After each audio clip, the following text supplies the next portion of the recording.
pretty excited, as you can see. I mean, this track, we've spoken about how grueling the bumps are and how grueling the track surface is. That's going to be the biggest challenge for our drivers this weekend. I'm just seeing who else there is I can bother. Who have we got? Who's willing to talk to me? But like I said, I see Esteban. No, Esteban, the drivers are very much hiding from me, but not to worry. We will talk to them more a bit later. They're going to have a great race. I'm excited. There's tyre life questions, because obviously they haven't had a lot of dry track running, so I think it's going to be the fear of the unknown for all of us. But one thing's for sure, we are in for a great afternoon.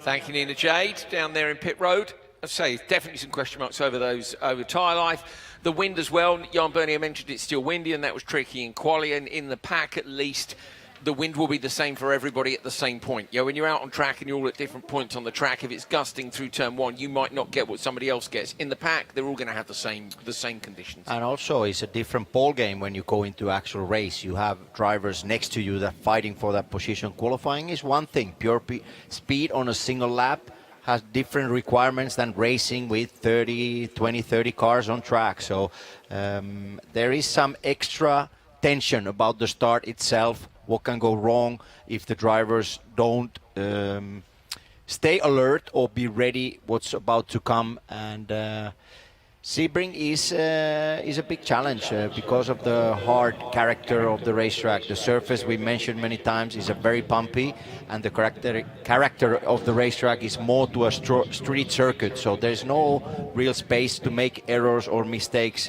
If you go off the track, often you end up in a tire wall. So drivers do recognize this. So it's interesting fact, we have beautiful races in the calendar, and this is really the driver's track. We have places where Casa Ferrari is the most beautiful thing. Yeah, here I would say Formula 1 circuits. Here I would say the main thing for us is the track. It's a classic. This is a classic, and we know races like Sebring 12 hours. We know some of our drivers have still targets in their career that are maybe more towards endurance racing. So having done a race at Sebring might serve you also in the future. In later in your career. You were looking just there at the red and yellow car, Brian Cook, who's qualified P5 on the grid for Trofeo Pirelli. Earlier on this week, here it is again, he took the time to take us for a slightly damp, slightly dry, very bumpy run around Sebring International Raceway. This is very well worth a watch. He's a great guy. Have a look. Hi, I'm Brian Cook, driver of the number 3 296 Ferrari Challenge car for Ferrari of Seattle. I'm going to take you around Sebring in the wet to make it really interesting. Well, welcome to sunny Florida. Here we are on a wet lap of Sebring. Sebring is super bumpy, so you have to have your dentist on the speed dial if you're going to go around this place properly. So first turn, very fast, a lot of commitment, 4th gear. We're heading down to turn 3, braking super hard and trying to find grip here. We're on a track that's half dry, half wet, so it makes it super interesting. Sniffing out grip here, lots of different patches on the road through Sebring, so you've got to be really careful where you place the car. Placement is everything. Okay, around the big bend, flat out like a lizard drinking, as my Australian friends would say. So we go past the hotel, wave to the family, big braking zone. We're in the middle of the track because it's wet. Down to 3rd, 2nd gear if we can do it, and get turned around. Lots of bumps, lots of fun. Coming around Fangio Bend, there's puddles here that send the car wide, so you've got to be really careful and precise in the wet so you don't do something silly and say hi to a wall. Coming up to turn 10, Cunningham. We're braking in the middle of the track here once more because it's wet. This is a really interesting turn. You've got to get far right, get the car turned around so you can get on the gas early through this next section. This is Collier, very tricky. Super tricky in the wet, trying to find grip, trying to find a place to get the car straight so we can get on the gas. Nice and tight, tail bend. This is a fun turn, and looking forward to being able to do this in the dry eventually. So we're heading down to the place that lots of people freak out about. This is Bishop, even more interesting in the rain. Big confidence, almost flat in the dry, and we brake in the middle of the track here wet to keep it off the rubber and make the grip better. Left, right, hustle through here, and then onto the back straight, which is where there's a ton of time to be lost or made in this corner. Long back straight here. We can order some food, dial in, dial my mum, say hi, do lots of stuff down this back straight, check everything. and make sure everything's cool, because the next turn is really a hard braking zone that you have to carry lots of speed, and it's key to a really good lap time here. So down to 6th, 4th gear coming around here. In the wet we touch 3rd sometimes, trying to keep it on the inside and away from the bumps that, you know, with your teeth busy nattering away, and down on the front straight. And that's a lap of Sebring.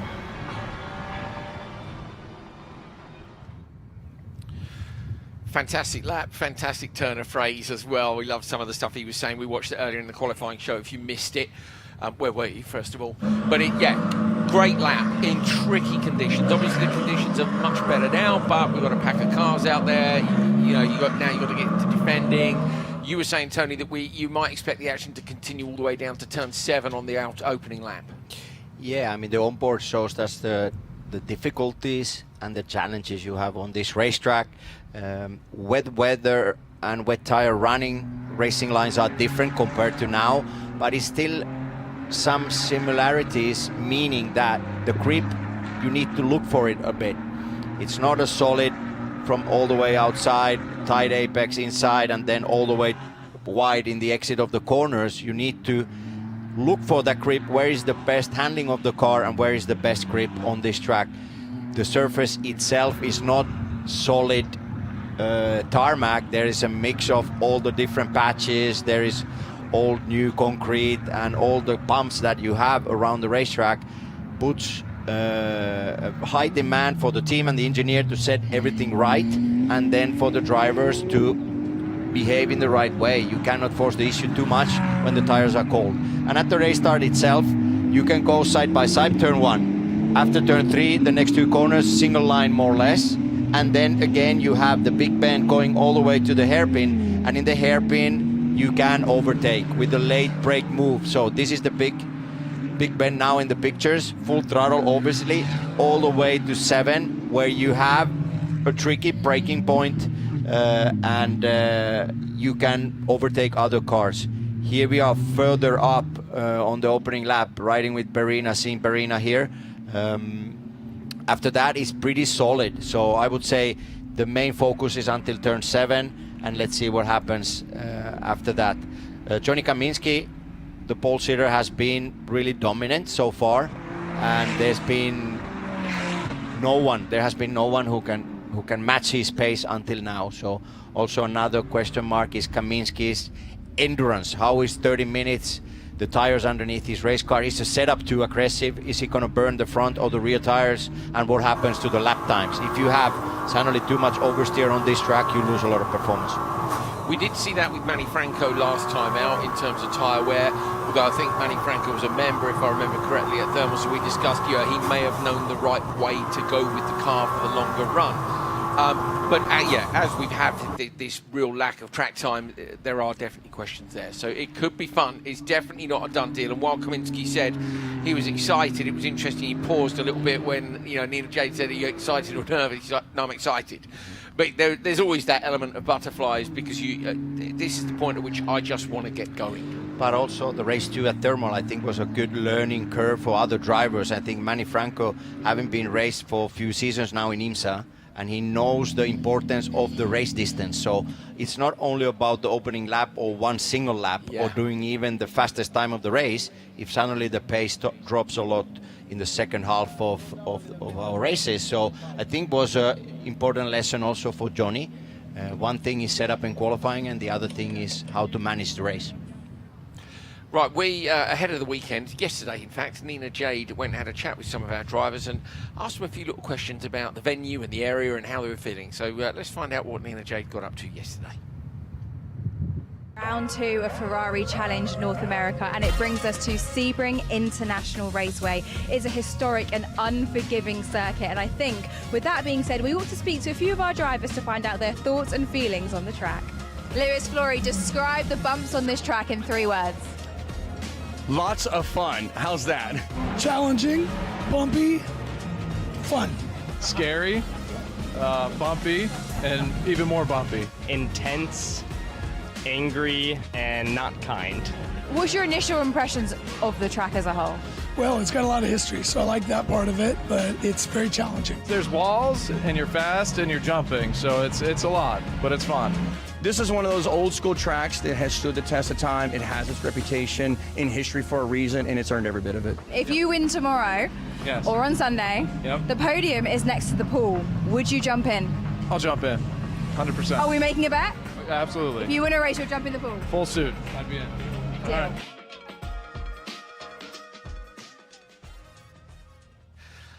I'll be announcing the podiums, and I've already said that I'm going to be encouraging all of the drivers to get in the pool. So I've had absolutely nobody has okayed that from Ferrari North America, and I know that they're all now about half a mile away from where the announcing booth is. So that's what's happening. If this is the last race we do, Tony, that could be why. Yeah, being a realistic Finn, who pays the fine? Oh, for jumping in the pool, do you think there's a fine? With the race overall and everything. Really think? Maybe we find out later. Okay. They're just cooling off, Tony. It's 27 okay. Celsius out there. You know, they've got to go and get in the pool. I even checked yesterday. This is the detail. This is the research that I do as an announcer. The gate is not locked to the pool. I checked. It just has a latch on it. That's all that separates our drivers from that and a dip in the pool. Now, whether or not we can catch that on camera, I don't know. But that's what we're going to be encouraging later on. Let's see who's up for it. 77, Beckman is an interesting driver because he's had a lot of pace in the races and in the qualifying sessions, and then some stuff has been happening at the races, restarts or the actual race start. So let's see how he manages his race today. A lot of pace, but can he turn it to a win? Yeah, he was 9th and 11th, wasn't he, in thermal? He had the fastest lap in the second thermal race. We know the pace is there. But keep it together. Yeah, it's got to go right. You can't get caught up. You got a little bit excited, didn't you? And got caught up in things. So we need to get caught up in less stuff. Let's do this, he says. Very pleased. That was Weisman in the car.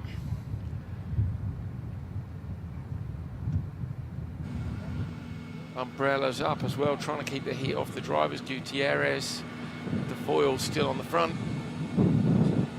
P3 on the grid for Pirelli Am.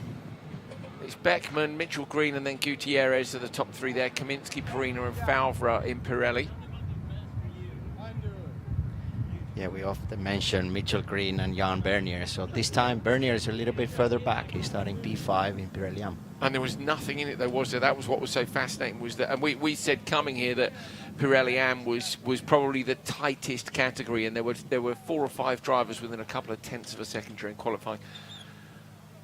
Looking into the rear here of one of the 296 Challenge cars. Of course, the road car is a hybrid. It's Mitchell Green's car, but the race car is not. So they removed the hybrid element, which would saved an enormous amount of weight, which is what you want in the race car. And 700 odd horsepower. Nina Jade Paul has an update for us. Yes, I'm very much looking forward to this race. All eyes on turn 1. It's a big braking zone, tight on entry, and there's always a bit of a hot spot for race start chaos. Now, overtaking is possible here, but it's not necessarily easy. With the bumps on track, the narrow racing line and the low grip offline, it does need to be quite well thought out. As a reminder, the drivers start the race on the tyres that they qualified on. There is a question mark over tyre degradation, but if they push too hard, too early on, they might pay for it later. But I can't wait to get going. Thanks, Nina Jade. We are excited as well. First time for this series here in several years. It is a venue. Look in the background, top right, your picture. 97, 98, Ferrari. 95, Ferrari. Those are the years that they won the Sebring 12 Hours, which is the legendary endurance race, which is here. Tony, you were saying to me about the endurance race here, that the last 2 hours can be carnage, I think it's fair to say, because you said it's quite hard for the stewards to see what's going on out on track, but also they do let them race here, and of course it's dark. Yeah, I would say IMSA races sometimes the last 30 minutes, if there's an empty can or a plastic bag, they throw in the full course yellow, everybody together, and dark around the track, all the categories together, and you fight in the last 30 minutes for the honors of 12-hour race. So I've been in a situation, not being afraid in the car, but eyes everywhere. Forward, left, right, even what's happening behind the race car. And the only thing to survive is go as fast as you can. There's no way to save something or that. So that gives a special feeling, because then once you get to that checker flag and you just want to know where we finished. Special place indeed. Yes. Really, really looking forward to seeing the checker flag here. It is only 30 minutes away here, so they haven't got to do the other 11 and a half hours in build-up to that. Will they be naughty or not? Will the stewards have to step in? We're about to find out. Here we go. Drivers, start your Ferrari engines. That is Luca Zanetti, the president of Ferrari North America. That is the sound of the 296 Challenge cars. The engineers are now leaving the grid. The drivers are on their own, bar the radio. Cook's car there, coming back towards Esteban Beckman. Mitchell Green will be on the other side of the grid there, rumbling away. Looking absolutely stunning here in the Florida sunshine. Safety car is at the front with the lights on. Getting themselves ready. They will lead around and then the safety car will peel off to the side and we will go racing. Kaminsky, of course, will have the inside line for turn 1, which is that sweeping left-hander, but it is fast and it's narrow on the exit. You could have a little dive down at turn 3. I think 4 and 5 are going to be in a line, and then there's the run through Big Bend at 6 down to a hairpin at 7. They're waiting now to get the Pirelli AM cars out, so the Pirelli cars are out onto their recce lap. Remember, they separate the two grids now, which is much better, we think, from a racing point of view. We had less carnage. We had a bit of contact last year in Miami between the AM category and the Pro category at the front. So they decided to separate the two classes out on track. So a good move, I think, as was the extra minutes in qualifying. We're getting ourselves ready for weekend number 2 of Ferrari Challenge North America.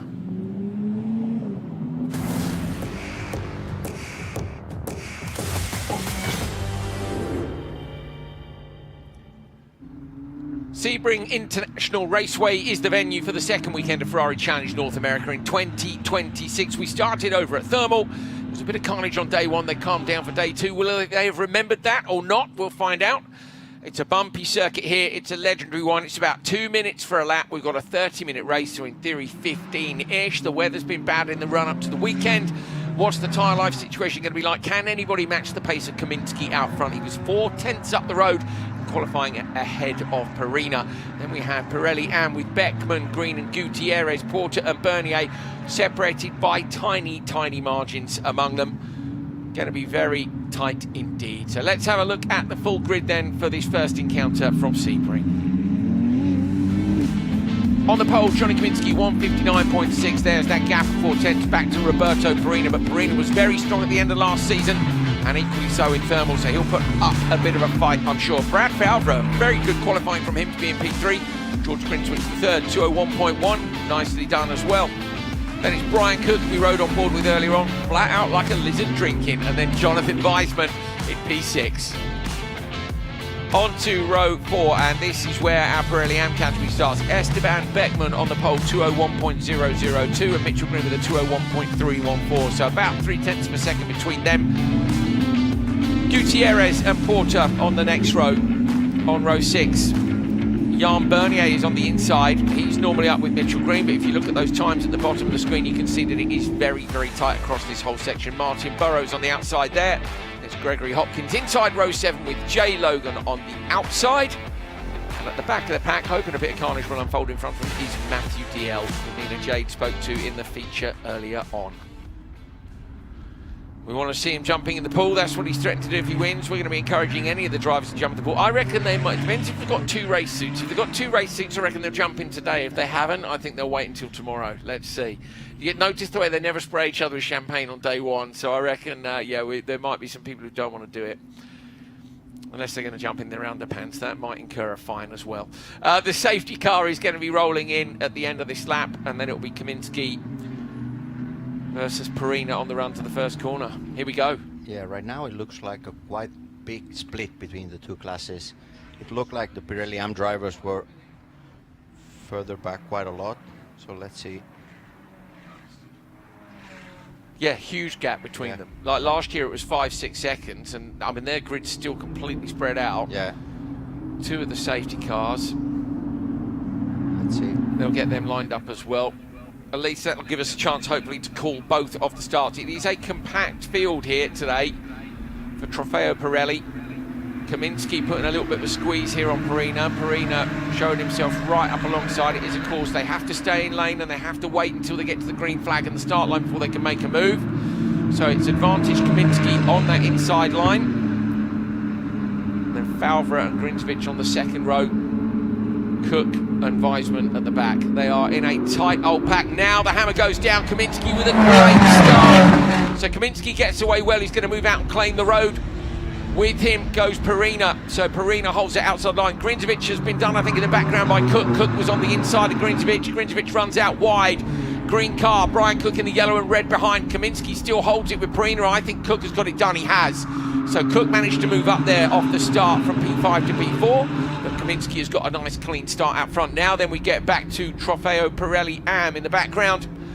Esteban Beckman in the lead, behind him Mitchell Green. Mitchell Green was second on the grid and holds on to that position as they string through turn one. Everyone being nice and sensible there. And Michael Porter in the green and white in the 22 is in P4 at the minute. Jan Bernier trying to get alongside him. So Bernier inside, Porter on the run up to the next corner. Nicely done. Bernier scything his way through the field. Gets up a couple of places straight away. So Bernier up from 5 to 4. And at the minute, Esteban Beckman leads over the dirt in the background. I think that was Porter again. So Bernier's up into 4th. So Bernier into P4's good move. Yeah, very clean start overall from both classes. Kaminski had a very good acceleration, but also Beckman, you could see him running very low traction control position car, a little bit sideways acceleration coming out of 5, but overall good job all the drivers. Yeah, keeping it tidy, keeping it clean, that's what we want to see. We heard somebody say earlier on, didn't they, I just would like to race from lights to flag. I think that's a little bit of a hint at the fact that obviously with this place being tricky, 2-minute lap, bumps, surface changes, it can see incidents. So we're hoping everyone keeps it clean. Tony, that you listed the corners yesterday where you don't want to go off, and there are a few. It's quite a long list. Yeah, it's better not to go off at all, but yes, let's say that's true. 17 where the leaders are approaching now. This is a very difficult corner. There is multiple racing lines that you can use, and every lap the car feels a bit different depending where you take the bumps and which angle and how is your steering wheel. You're still asking more input from the steering, and the car wants to over rotate once you hit those bumps. And Kaminski is not really able to pull away from Perina, and I was actually having lunch with him, and he was explaining to some younger fans, maybe his son, that I can do it in the race. I'm gonna bring a trophy after the race won. So it was cool to listen and follow. And his approach for the race was that the half a second distance to Kaminski, he's gonna fight to keep it very tight all the way for the young Kaminski. So he wants to keep him in range. Perina wants to keep him in range. Interestingly, they have gapped Favre by 2 seconds on lap 1. So there's only 7/10 between Kaminski and Perina out front. But a further 2 seconds back to Favre and Cook in P3 and P4. Now you're looking here at the battle for 4th place in Pirelli Am. You're on board with Jan Bernier. So Bernier having a look at Gutierrez in front. Nice just to listen in, isn't it? This is the long right-hander at Big Bend. He's coming up now to the braking at turn 7. Watch for the bumps here in the braking zone. Here we go. You don't see them so much. He's a little bit deep there, but gets away with it. Yeah, also follow the different racing lines that the drivers are using. For example, in front of Bernier, Gutierrez was using the inside curve at turn 4. That normally you try to avoid that curve over there, but this track is very... you can use multiple racing lines and still get the final lap time is very similar. So it's nice to ride on board with Bernier here with the on-board. 17 and 1, you were saying to me, weren't you, particularly because they're so wide? They're wide and a lot of speed. Yeah. The minimum speed is very high. Can be very different there in terms of what line is taken. So, Beaton not starting today, but will be starting tomorrow. If you're wondering, at the bottom of the pack, didn't take part in qualifying either. So it's Kaminski, Perina, Favre, Cook, Grinsvich and Weisman. The top 6 overall in Trofeo Pirelli. And this is Jan Bernier getting after it, trying to chase down Gutierrez. He would love to get past Gutierrez because in front of him is his old championship rival Mitchell Green. So Green and Bernier were absolutely locked in a title scrap last year for the Copper Shell, and they've gone straight up to, someone's put the wheel off somewhere, and it's a spin out front. Is that Perina? Perina. Perina's gone round, so Roberto Perina's dropped in. Kaminski as well. Kaminski's gone off. The leader and Perina have both gone off. They need to spin these cars round. Kaminski's back on. Perina goes for a look back up at the straight. What do you think happened? Contact, or did one of them dropped it and he followed him in? Yeah, I think Kaminski dropped the wheel, exit the one, and that opened a chance for Perina. But let's see if we get a replay, and then they run into each other at turn 3. So let's see. Was there contact, or was the Brad Falvera leads? So Brad Falvera leads from Cook, Grinzovic and Weissman, and now these guys are really going to want to hang on to this. There was contact. There was contact. So the front right corner is damaged on Perina's car. Maybe Kaminski made a mistake on the exit. Where is Kaminski? Is he still circulating or not? Because that's fair damage to the front right corner. Here's Kaminski. Kaminski's rear, let's take a look. It's his rear left corner, so contact between the two of them, definitely. Right, we'll check the gaps on the way back round. This is a great shame for Kaminski and for Perina, but for us, and for everybody watching at home, this could be a hell of a fight back now. There's the gap. Oh, okay, now I'm excited. Here we go, now it's on, people. Strap yourselves into your sofas. This is going to be a wild 25 minutes. Let's get going. What's the gap going to be? Kaminski must be, we'll have to manually count the gap. Get your stopwatch out, Tony. We need to know what the gap is now. Till they come around to the start-finish line, we won't get an update. I'm saying 5 at least at the minute, if not more. Yeah, there's a gap, but Johnny has a lot more pace than the drivers in front of him. But let's see first if we get a replay on that contact, and hopefully no penalties. Yeah, let's see. Also, Perina's car, how big of a damage is it? Can he keep going, or is there issues with some temperatures or issues with the handling of the car in general? So yeah, Perina is out. Perina is out. So yeah, so Perina has parked it at the side of the road. It's a great shame for him. I'm sure we'll see if we can find if there is any footage of it. Kaminski before that contact had set a 201.5. So 201.5 was the fastest lap of the race by a couple of tenths ahead of Perina. With Perina gone now, the gap look is only 3.9 seconds. So 3.9 is that interval. No, so that's interval, yes, plus the bits in front. 7-ish to the leader. 6.5, we just got it on the timing screen. So 6.5 is the gap to the leader, but the gap to the car in front is only about 3 and a bit seconds. Kaminski's on a mission here. Now, Tony, this is a real test of the youngster. He's only 18. He's been fired off. Our contact here again. We've had another issue. Grinzovic is going slowly. Front left wheel hanging off the side of Weissman's car. Grinzovic, there must have been contact there because he's broken too. Kaminski gets past 2 of them immediately. Yeah, there was something bigger going on into 7, because suddenly it looked like all 4 cars in front of Kaminski somehow slowed down, and it's a hard braking zone. If something happens in front of another car, you cannot actually stop more. So yeah, maybe sure. there was a contact related to that. So a lot of action around the track. Looks like Perina got going again, and now the leaders run into each other in turn 7, and we see the results here. Weissman's front corner is completely off. Looks like a broken strut or hub because the wheel has like 50 degrees of camber there. Look at that, it's completely loose at the top. So either strut or say front hub gone on that car. Cook is trying to apply a bit of pressure here to Falvera. Good move. Right now I'd be looking to make that move because Kaminski's coming. It's going to take him a while to get there. These guys are not slow. It'd take him, I mean, what was the... Let's have a look at the qualifying time. So Kaminski was a 1:59.6. Who we got? Sorry, we've got Cook and Falvera. Falvera was at 2:01.1. So 1.5 seconds is roughly how much quicker Kaminski can go. Full course yellow. No! I wanted to see the fight back. Yeah, but now we have the group together. No, I'm disappointed. I get it, but I'm disappointed. I wanted to see Kaminski really fight, and I wanted to see where his head was at, you know, if he caught them. Yeah, I understand. But I get it. We got it. Yeah, I think Weissman wanted to reverse. Yeah, I think he wanted to reverse inside the opening. He did the right thing. Yeah. He tried his best to get it off the track. So Weissman's done a good job there. Is this the remaining Pirelli runners? Grinzovic and Weissman are tumbling down the order. Well, they know they're getting a podium. I mean, pretty shocking, Tony, actually, for our top category to display this amount of contact is unusual.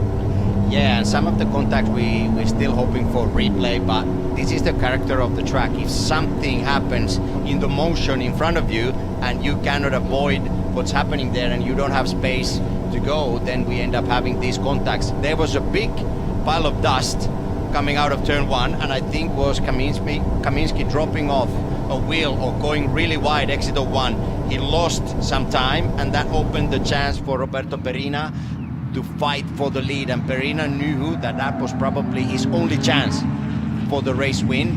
He went inside, maybe Johnny protected a little bit the racing line, and they touched, both spun, and now we have a situation where after that another 2 Pirelli cars are off the track, and we can see the... Here it is parked up, yeah. So this, the truck you can see has stopped in the far side of your shot, and they will try and pull that car backwards, I hope.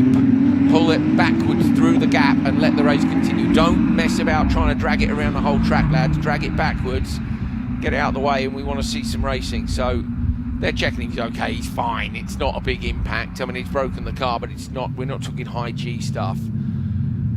Okay, Beckman, Green, Gutierrez, Bernier. So no further action there while we were looking at what was happening out front. Unfortunately, because obviously we've only got one set of cameras and we weren't looking at where the contact between Kaminsky and Perina was. So we don't have a replay of that, but we're going to see.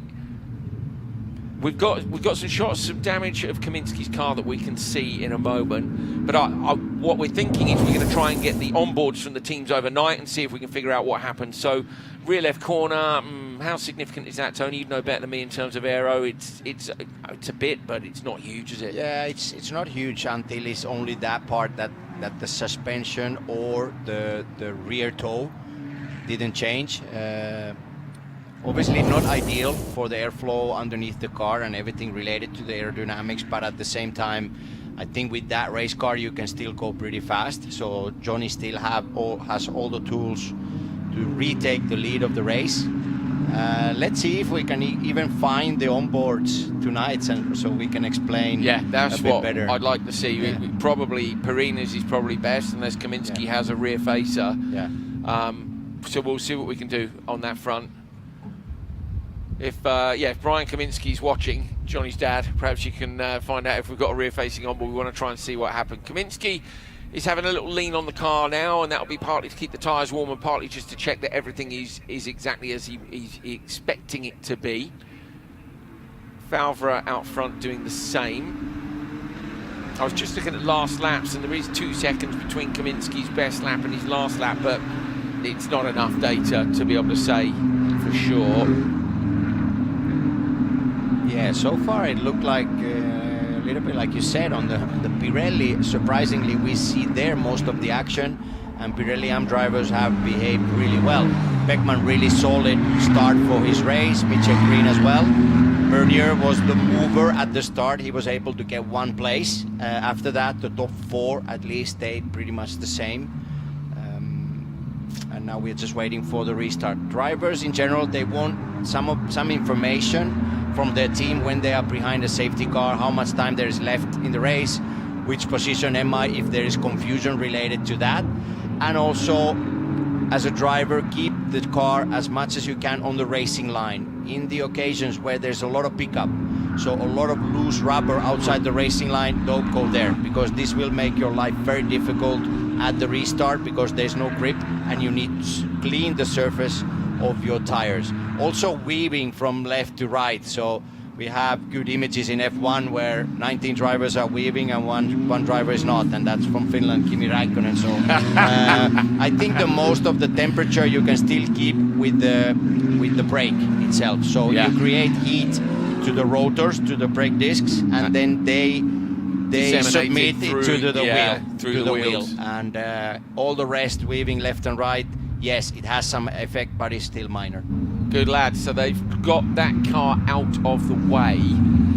We didn't see we didn't see in commentary certainly where Perina went, whether he made it back to the pits. I'm assuming his car is in a safe place, because... Yeah, normally Roberto's car was somewhere in the area of between 13 and 15. He's there, Perina's there. He's still running, so Perina's... He got it restarted just before the image cut, so I think he's in behind Matthew DL. So yes. Robert, in your picture right now, the last car on track. So that's another interesting one, is how badly damaged is or was the car? Did he pit and they do something, or did he just stop the car and then carry on? Yeah, sometimes if there is a sensor failure or something like that, team would ask you to do a master reset, means that you need to switch off the engine and also the whole dash, cut-off switch, the whole power of the car, and maybe after that he got it running again. Important thing is either for the driver or for the team to follow the temperatures in general. So it will create quite a big damage if he does something that the temperatures go over or whatever happens. And he feels on the steering that if the car is pulling to somewhere or how is the handling in general, and he can pace his speed based on the feeling he has. Absolutely. Lights are out on the safety car, so we should get going at the end of this lap. Farina is on the lead lap.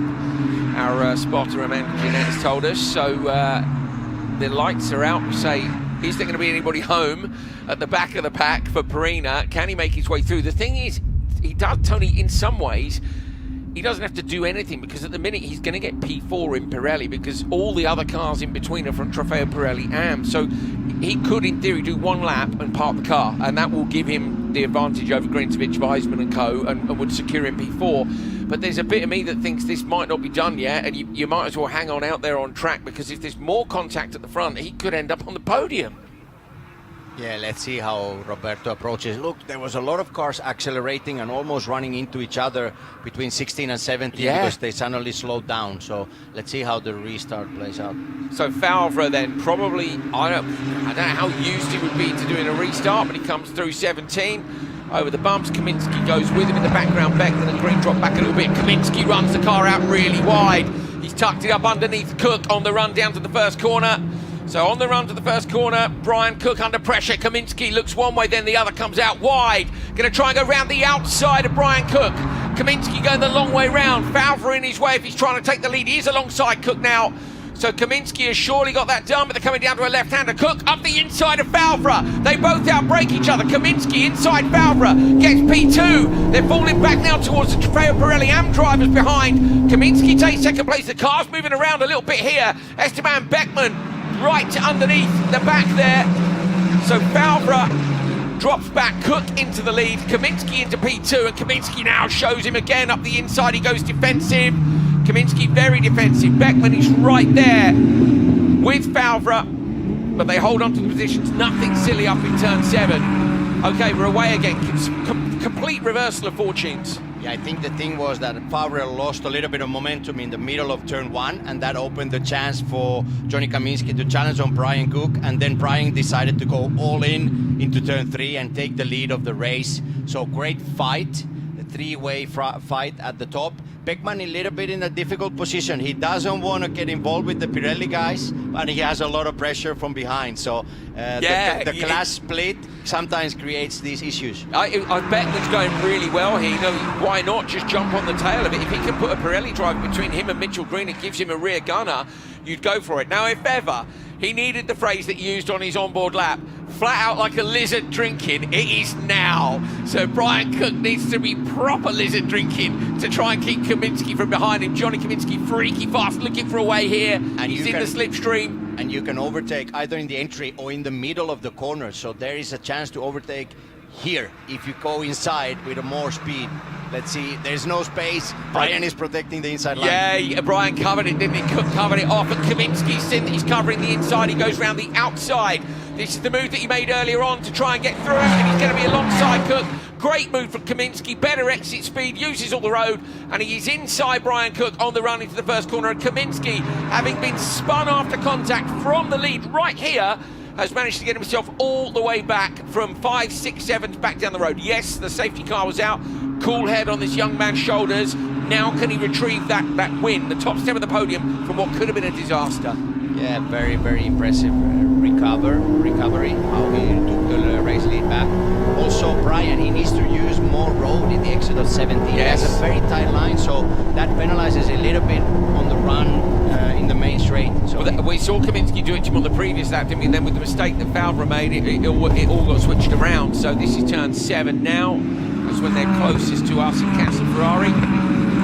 Beckman and Mitchell Green are still there. I'll tell you what, they'll be loving this, because this is giving them an indicator of, okay, next year if I end up in Pirelli, everything, it's fine, I'll be all right. Green would love to try and find a way past. This is the battle here. So the second car, number 77 in your shot there, is Esteban Beckman and Mitchell Green. They are in Trofeo Pirelli AM, so the one category down from the top category in Ferrari Challenge North America. Mitchell Green was the champion last year of Copper Shell. Where is Jan Bernier? Yeah, Bernier was P2, so the orange and the blue car coming through your shot any moment now from the left-hand side was P2 in this. He's fourth in the standings, and Perina is in. So Perina is in. I think at this point, if they know they've got damage on the car, so they could check it now and in theory just go and circulate in case somebody else retires. Yeah, the way the contacts or the damages are right now, so Perina dived in into 3 and Johnny covered the line, so there is front right Perina, rear left Johnny. And then they both ended up spinning, so exactly. Turn 3. Yeah. And also for the stewards or the race director to see the actual situation and who or not to penalize at all, so it will be a quite important call after the race. Jan Bernier in the background looking to get past Gutierrez. He was right behind him as they came into turn 1. Don't know if Bernier was able to make the move or not. A little bit sideways there from Fowler. You can see, on the inside. So that's Beckman, almost contact between them. Fowler wasn't expecting him to be there, and Beckman was trying to find a way through. Mitchell Green will have one eye on that for sure. I think Beckman's coach, Jeff Westphal, will be on the radio saying, take it easy.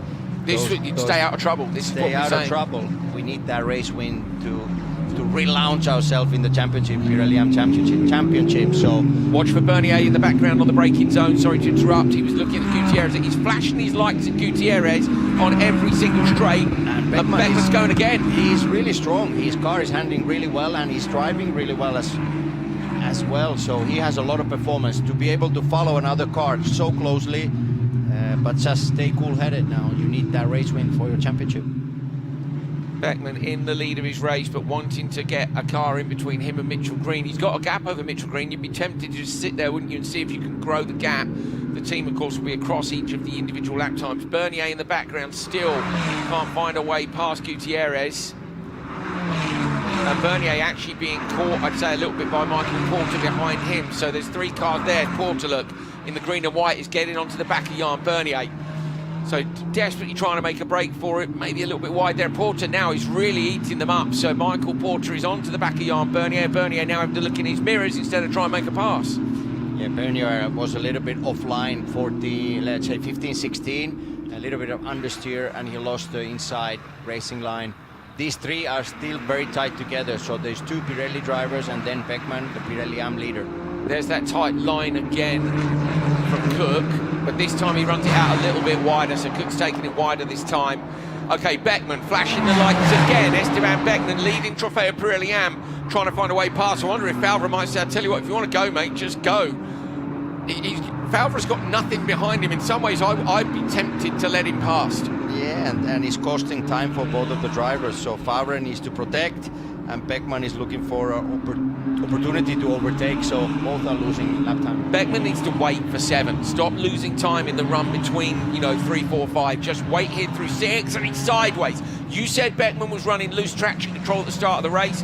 Has he cooked those rear Pirellis? He's lost the time again with the loss of traction out there. This is where he needed to be close. You're not going to get it done between 1 and again, he's loose on the brakes here. He is on it, isn't he? Yeah, he's not he's not giving it up, but he's fighting with the car from another category. So this is the tiny chance for Mitchell Green to close that gap and fight for the race win in Pirelli AM. So yeah, but I also understand that for Beckman it's a little bit frustrating because he cannot go his real pace. Yeah, he would love to get Green behind him, and then he can stop worrying about Green and say if he can get past Fowler. Yeah, it's so tricky. To be honest, at the pace he's going at the minute, he looks like he'd want to get past Cook as well. Yeah, he has a lot of pace, and he's really using the track everywhere. So he has a lot of confidence as well with the racing lines. And before the restart, before the full course yellow, he had a very good run since the start of the race. And again, he's very close. Sometimes you can you can overtake in the middle of 17, but it means that the car in front of you left a little bit of space, because then you can run more speed and close it at the second apex. So can he do anything here? Tony, you mentioned 17 is a good place. But they're running a really tight line. Yeah. So you need a good exit here. He's either got to do a Kaminsky and get him in turn 1, or he's got to sit tight and wait for 7. Don't waste it here. So this is a good line up.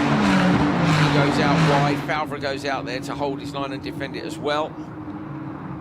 So at this point now, I don't think the move's on in 2 and 3. I think you have to wait here. So this is 3. So now he's sitting tight. Now you need the good traction. Yeah, the bumps. Yeah, I think he made a little mistake now. Mitchell is closer. He's very close, isn't he? And Mitchell maybe hasn't cooked those tyres. You don't know what traction settings they're running. So now he's got to start looking in his mirrors. He's passing back down through the pack, isn't it? Mitchell Green is getting closer and closer. Behind him, Gutierrez and Bernier. We'd said right from the start of the weekend, from the end of the previous one, that this category is the one to watch, Pirelli Am. There are so many drivers that are on the pace. Porter, Bernier, Gutierrez, Green, Beckman, all of those drivers are well capable of winning this, and at the minute, they're within about 2 seconds of each other on track, with 5 minutes still to go, 4.5.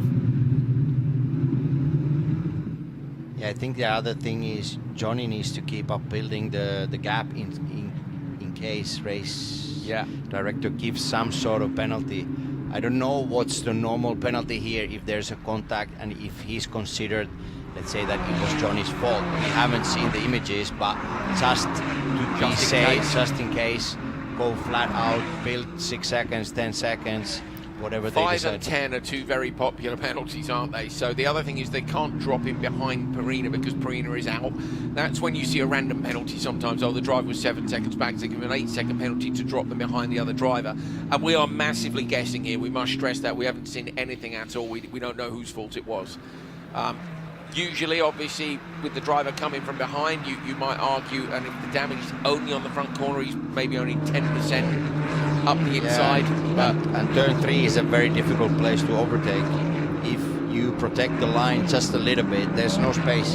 Yeah. You're gonna run into a contact, so it's not an easy place to overtake. So Esteban Beckman has stretched his lead over Mitchell Green just a little bit. Now he has a second in between.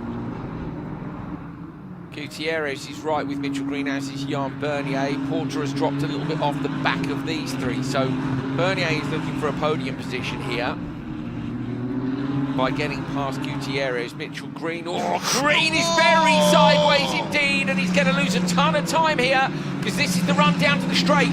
So Mitchell Green 2 sideways on the run up now through Big Ben. Green is on the inside. This is the run down to the hairpin at 7. Gutierrez trying to find a way past. Green did well to protect that, but he's now under enormous pressure, and the chance to pass Beckman is gone for me here. Somebody's off. Oh, it's Cook. Brian Cook's gone. So Brian Cook has gone. We didn't see what happened, but he's run deep unless there was contact again. So Favre was ahead though, wasn't it? Favre was coming under pressure from Beckman. Maybe he lost the drive. It looked like that. Yeah. Sounded like that. Wow. Okay, so Perina maybe should have stayed out and carried on for a bit longer. You just don't know what's wrong with the car, though, do we? So, mistake by Mitchell Green, the very same place that we saw a mistake from Beckman a few laps earlier. You're desperate to get the power down there because of the run. Yeah, and it's a very typical car behavior. Exit of turn 5. You want to go early on throttle, and the fight continues between Mitchell Green and Gutierrez. So, exit of 5, you want to have a good run because you have a long straight line or long full throttle sequence.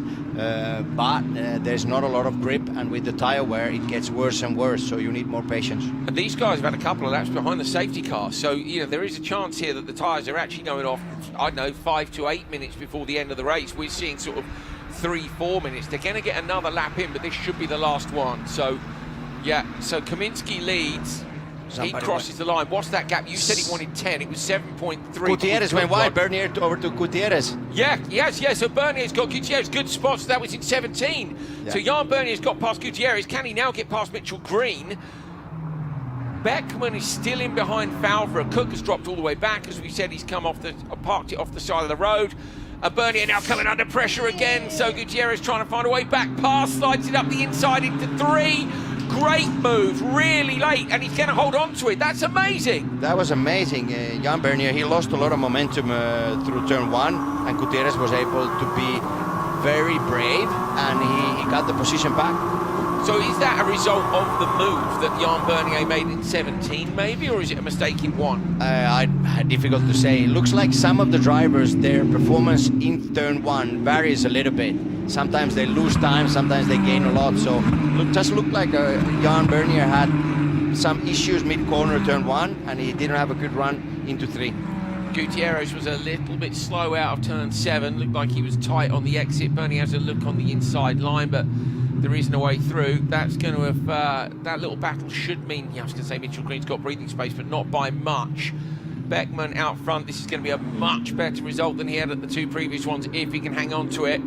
He hasn't got long to go now. I hope he's got his sensible head on. I think he has. He's backed off just a little bit from Favre, not trying to find a way past. And Kaminsky is 9.8 seconds up the road. So a couple of tenths to find that lovely gap of 10 if he can. He doesn't really need it. Well, action-packed there, so it was a small field in Pirelli, and I was kind of expecting that we weren't going to see too much trouble between them. This guy, Johnny Kaminsky, did a brilliant job last time out. He won the first round at Thermal and was just defeating the second one. We didn't think he was going to have any problems here, but he went off the road after contact. We haven't seen what happened. He's fought back, and he takes his second win of the year with a brilliant drive under the pressure of having that off earlier on in the race. Favre is going to hold on for P2, while Esteban Beckman is going to cross the line 3rd overall to win Pirelli Am. Mitchell Green gets 2nd in it. Where's Bernier? Bernier's gone backwards. Bernier's lost another place. So Porter got past Bernier on that last lap as well. Gutierrez and Porter in 5th and 6th. Jan Bernier at one point was sitting in that podium position and has dropped back in the end to 5th in class, I think it is. Yeah, it is. And also the race leader, Johnny Kaminsky, backed off for the last lap. He lost over a second. 1.3 seconds, yeah. So the gap was 8.5, but that's only going to matter if there's any kind of an inquiry. So we'll try and get hold of some onboards and see if we can pick the bones of that for tomorrow.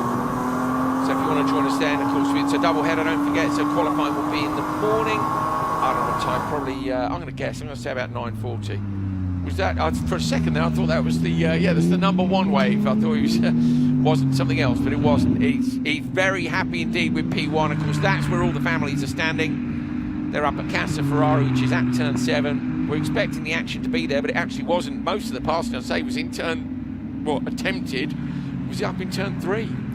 We had several people get exit on sideways on the exit of 5, trying to find the run up to 6.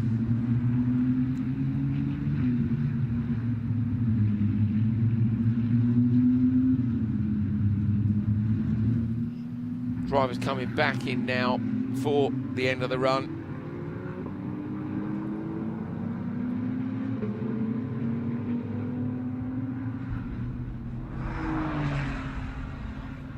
So we're looking in the announcing booth, we're looking at an onboard that we've been sent. Kaminsky did go off onto the dirt on the exit of turn 1. He then turns into the next contact from behind. I'd say he's lost time on the exit on the dirt and then wasn't aware of how close behind. Yeah, is that the weather coming in the background? Yeah, I think the contact was quite late, so he was already turned into a corner. Like you mentioned, from his onboard, it doesn't look like he did something on purpose. No, I think he wouldn't have been aware maybe. So he wouldn't have been aware maybe of how close Perina was behind. Yeah.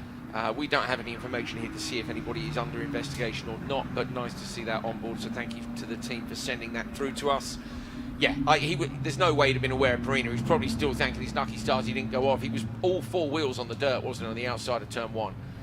Yeah, the thing is, if you ride the curb at the exit of turn 1 and you're still requesting the car to go more to the left, you're going to run out of space. Yeah. And that's what happened. He was obviously trying to build the gap, and he was full attack turn 1, and he just rolled the curb a bit too much, and no real drama because he was keeping the car straight, came back to the track, but then there was a contact, unfortunately, with Roberto Perina. There we go. So that is Trofeo Pirelli and Trofeo Pirelli Am done. There was more action in that than I think we were expecting to see, with 4 retirements from our top category. Brian Cook, Roberto Perina, George Grinsvich the third, and Weisman as well. So all of those drivers not finishing the race. Kaminsky and Falver. In theory, Brian Cook will get P3 there.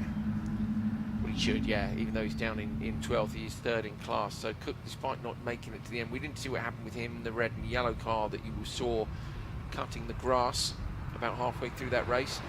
Beckman with mega pace, really good pace. Both him and Green, though, looking like they might have cooked their tyres earlier in that encounter. Here we go. How about this? Fancy a bit of that, Tony? I prefer keeping 2 feet on the ground. Yeah. Yeah. Having an ice cold drink with you tonight. So said it's only a fin can. Yeah. But it's nice, and it's also cool, isn't it? the formation they were doing on the Sky and the training they're doing looked very, very nice. I bet the view up there is absolutely stunning in those. But look at the canopies, massive, great canopies. See all around. That's pretty cool. Right, we're going to take a look at the results in a moment from a pretty action-packed first encounter here as we look at the FIA bridge there. And the result presented by FIA as well. Johnny Kaminsky with the win in Trofeo Pirelli after being potentially nerfed off. We're not quite sure. He ran wide and then there was a contact and we picked them up doing a U-turn to get back on the road. Brad Falver in P2 led at one point and then, yeah, just pressure from behind from Beckman, who won Pirelli, and Mitchell, Green and Gutierrez, the podium there. Porter and Bernier were in the mix. Bernier at one point was on the podium, just 2 laps from home. Hopkins in P8 overall. P6 in his class, and it's Logan Burrows and DL. Brian Cook down there with a DNF, 2 laps off, will get third in Trofeo Pirelli. I know the last time that happened, Perina was the man who had the contact with Kaminsky, and we'll try and find out what happened. There won't have been any malice there. These guys are too good at drivers for there to be intent, but he will have had a look. Johnny won't have seen him, and that's the way it goes sometimes out on track. So Kaminsky is in. They'll have a look at that car and see if there was anything wrong with it after the contact, or if it's just the pretty stuff, the bodywork. I really wanted to see him close that gap. I didn't want to see the safety car. That would have been awesome, wouldn't it? I think he still would have closed the gap. What do you reckon? Yeah, it would have been a tight fight because obviously he would have needed to pass, to pull and push really hard on his tires and everything. So one thing is catching, and then the other thing is overtaking. We saw great overtaking moments for a few corners after the restart. And also, I must say, in Pirelli I like the way Jan Bernier races, because when there's a chance, he takes a position, and then when he lost it, he tries always to avoid contact. Yeah, as far as I can see here, he was super consistent last year, if you remember. And then there was an issue, wasn't there? It's Kota, I think it was. No, not Kota. Sorry, Laguna Seca. Right, let's see if we can find out. Obviously, brilliant win for Kaminsky, but I'm hoping Nina J. Paul might be able to quiz him a little bit on what happened down there earlier on in the race. Yes, I'm here with Johnny Kaminsky, second win of the year. Wasn't necessarily as straightforward as your last win. Talk us through what happened with Roberto Perina. Yeah, I just went wide on the exit, and going into 3 there, I thought I was clear. And once I turned in, I was ahead of the apex, I'm pretty sure, but yeah, I guess we got contact, but all good. And then caught up from there and just ran my race, and yeah, first, so it feels good. You had a great comeback drive, Johnny. You were really flying out there. Pole and a win. You got to be happy with the day overall. Yeah, it's amazing, and I would just like to thank Ferrari and Jimmy Johns and my family for all the support, and all my siblings are here, so it's super cool to win with all of them here, and yeah, thank you. Congratulations. Thank you so much. Nina J. Paul does have a timing screen down there, but he would also have got the fastest lap, so assuming the stewards don't have any problem with him turning, and he was very honest about it, but you know, if he is 90% in front and past the apex, it's Kaminsky's line, so in theory there isn't anything at fault. But he certainly also didn't say that Perina was at fault. You know, he just didn't know he was there, did he? Yeah, we've seen 50%. We would need to see some images from Perina's car, and maybe his comments. Let's see how this thing goes from here. Hopefully no major drama. It looked like, for now, it looked like Johnny had the corner. Yeah. And also based on how the contacts were, it wasn't on his left side door. It was on his rear bumper. Which would be 50-60% up the inside. Yes. So I think the corner was Johnny's, and then Roberto had his chance. He took the decision the driver makes happens really fast. Of course. He decided to go for it, and there was no space. That's the way it goes sometimes. We want to see them race. Exactly. And now a man who was properly racing out there, got third overall, but is the winner of Pirelli Am here. Much better result this time out for Esteban Beckman. Yes, third overall, winner of the Pirelli Am class. It seemed like you were absolutely flying it out there and you had more pace. How was that race for you? It was fun again. That's the only thing I can say, honestly. And yeah, well, take this one away. Let's go. Let's go. Great momentum for you. Did you have some contact in the race as well? What happened there? Yeah, it was, I was catching up to the second place, but I think I broke up too late, and you know, the tires degradation was tough and the weather, so the track got heated and we were side by side.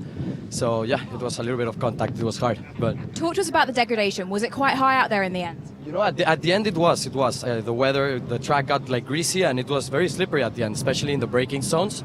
In the hairpin, it was hard to stop the car sometimes. You know, I went wide a couple times. It was hard. But it was very fun. It was very fun. Well, great. Everybody else, you know. Congratulations to you as well, Esteban. Great day. Thank you. Very cool. Big smile on his face. I think he's pretty stoked with that, to be honest. Yeah, and he has a lot of potential. He does. He has a lot of performance in qualifyings, and he's a bit lively in the races, you know. But I think with the experience, this will only improve. It's more difficult to get a calm driver up to speed than a fast driver to calm down a bit. So he has all the speed. He has all the elements of being a very fast driver, and qualifying is one demonstration, because often we see him perform really well on a single lap, and now this win gives for sure more confidence, and he will be very strong in the future. I love this. I love the synchronized lining up on the takeoff and the parking, and this was a training airbase for the B-52 bomber back in World War II, so it's somewhere where pilots have been coming to learn their skills over the years, and yeah, I love seeing this. I just think it's really cool. Right, let's take a look at the standings in Trofeo Pirelli and Trofeo Pirelli Am after race number 3 of the season, the first one of the doubleheader here from Sebring International Raceway. Johnny Kaminski leads. The gap is 18 points, but Brad Falver comes up a position into P2. Brian Cook up 2 positions into P3. Roberto Marina holds place in 4th place. Grinsvik the 3rd, and Weisman up as well. Manny Franco was 2nd in the standings, drops down. Of course, he's not here this weekend to P7, along with Gray Falver, also not racing here today.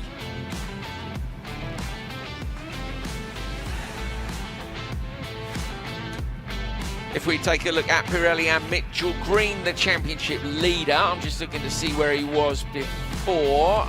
According to my results, he was quite a long way down.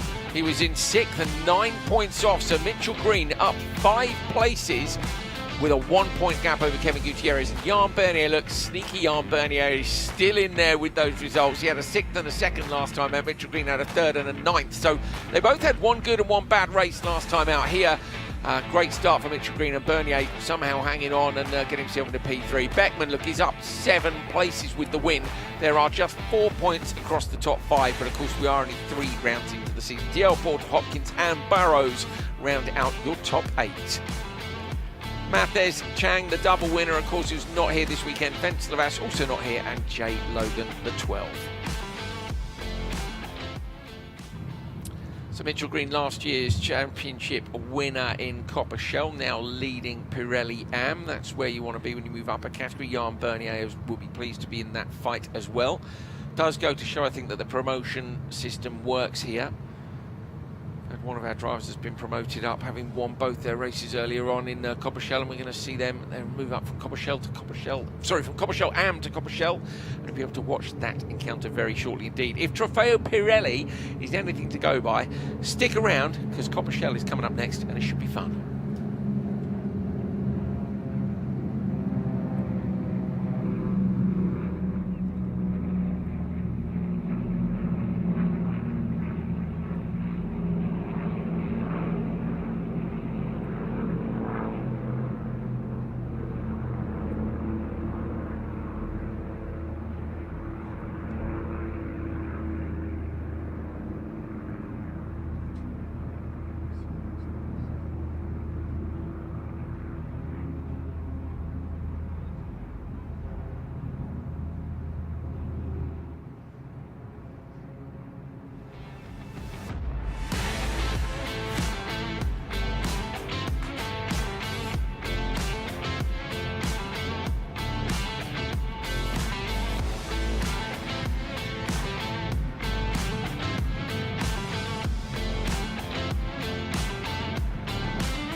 continue at Sebring International Raceway here for our second race of the day, which of course is Copper Shell and Copper Shell Am. Oh, hot diggity dog, what's that in the background? If that's a big black cloud coming over Sebring, this is going to get lively, but we're hearing it might be smoke. I was kind of hoping it might be rain, Tony, but it's a tough enough track, as we've seen from Trofeo Pirelli a minute ago. We don't normally see many mistakes in Trofeo Pirelli, but there were a couple of little incidents and accidents out there. And Copper Shell is coming up next, so they'll be hoping that it's smoke and not rain on the way in. Thermal was where we started the season with a double header. We're now at Sebring International Raceway. Then we go to the Circuit of the Americas, Austin, Texas. Laguna Seca and Sonoma just up the road from each other in California in June and July. Then a bit of a gap as we get towards the end of the American season at Road America. Then the Finale Mondiale at the Circuit of Barcelona, Catalunya, as the Spanish would say. And that's where we're going to be seeing the end of the season and the big trophies given out.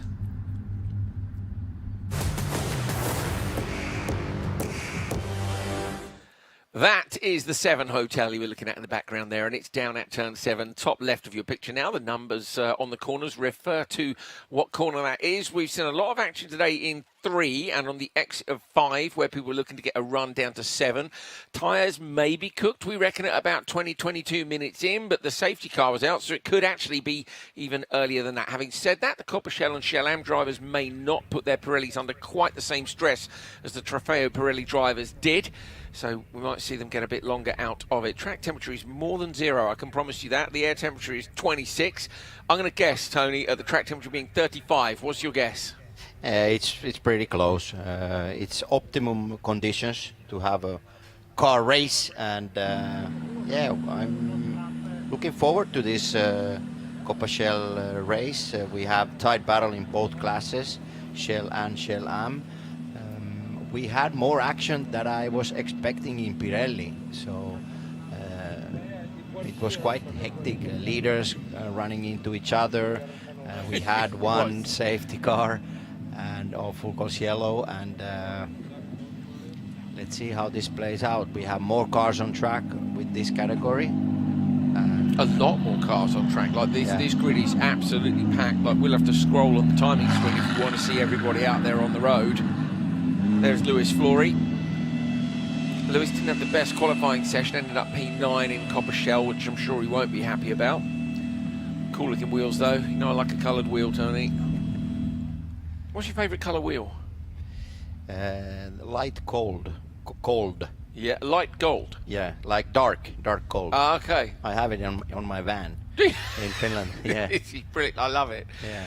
We learn something new about Tony Villander every single And day. actually, yeah, the 488 GT3 that I run with Remo Ferri, it had gold wheels on Did it? Yeah. Okay, cool. I can go with gold. It does look good in the right tone. Look at that. It looks very cool there. Look. Yeah, Tony Villander alongside me, Andrew Coley in the booth. Nina Jade Paul is reporting from down in the pits and around the paddock and in the winner's circle as well. Carvers are still on the windscreens. It will be very hot in the cars despite the breeze outside the vehicles. Think the track's rubbered in anymore or no? Oh, is this your car? Ah, yes, it is. Tony's showing me his car with the gold rims. I like that. Yeah, it is nice, mate. I'll give you that. Great radio here where you can't see the pictures we're looking at in the announcing booth. Let me just say they're a similar gold to the Ferrari gold you can see on display on some of these cars. But yeah, that was Tony Villander, who of course is a legendary Ferrari GT racer. Danny Patel, saw him earlier on. He was absolutely made up to have got this done on his final lap, up into P5. Best qualifying he's ever had in Ferrari Challenge. He was P8, I think he said last time he came, and he said he was just looking to get himself back into the car. So I think it's a great job. And we saw many drivers in Shell and Shell Am on their last lap, so between minutes 14 and 15 in qualifying, posting their fastest lap times. It shows also that when driver gets up to the rhythm and then you decide something. Some of these corners you can do 100 times and you're not going to get faster. Some of it is also determination. You need to decide, I need to build up my speed. I need to go faster. The coach and the team is saying... a bit of bravery. Yes. Yeah. Coach is saying, the team is saying, I'm losing at 17 or 1. There's no solution. You just need to go a bit faster and then open that throttle. Always stay in the racing line because you're going to run out of track. You're going to run off the track if you don't keep it on the right racing line. So those are the characteristic of many tracks in US and even in Canada. Yeah, it's tough, isn't it? I think it's a tough place to learn. If you're learning on mostly, let's say, Grand Prix circuits, Formula One circuits that are FIA certified to the highest level, they're the biggest runoff areas, loads of pavement after you've gone off the side of the track, followed by gravel. You can get brave and you don't pay a very big price. But if you look at Coppershell and Coppershell in Miami last year, where there's no runoff at all, we had numerous incidents. And these guys, yeah, don't get me wrong, they're all very good drivers, but they are learning the process of becoming an exceptional racing driver. That's the goal. And as you say, you've got to be brave. But when you get it wrong, and you do make more mistakes when you learn, then the consequences here are very high. So it's a really tough balance of risk reward. How much do I want to learn, and how much am I willing to risk? And racing with other drivers, if somebody overtakes you, it means that somebody needs to give up a little bit. You need to give up an inch. And sometimes these drivers, they don't want to give up anything, and that's why we see contact. So it's also a learning curve how to behave on track and how to give sometimes space. So the next time you're overtaking somebody, there is space as well. On the left-hand side there is Chuck Whittle's amazingly liveried car. That came past one of our camera positions earlier, and it literally looked like it was changing colour as it came past. Very cool indeed.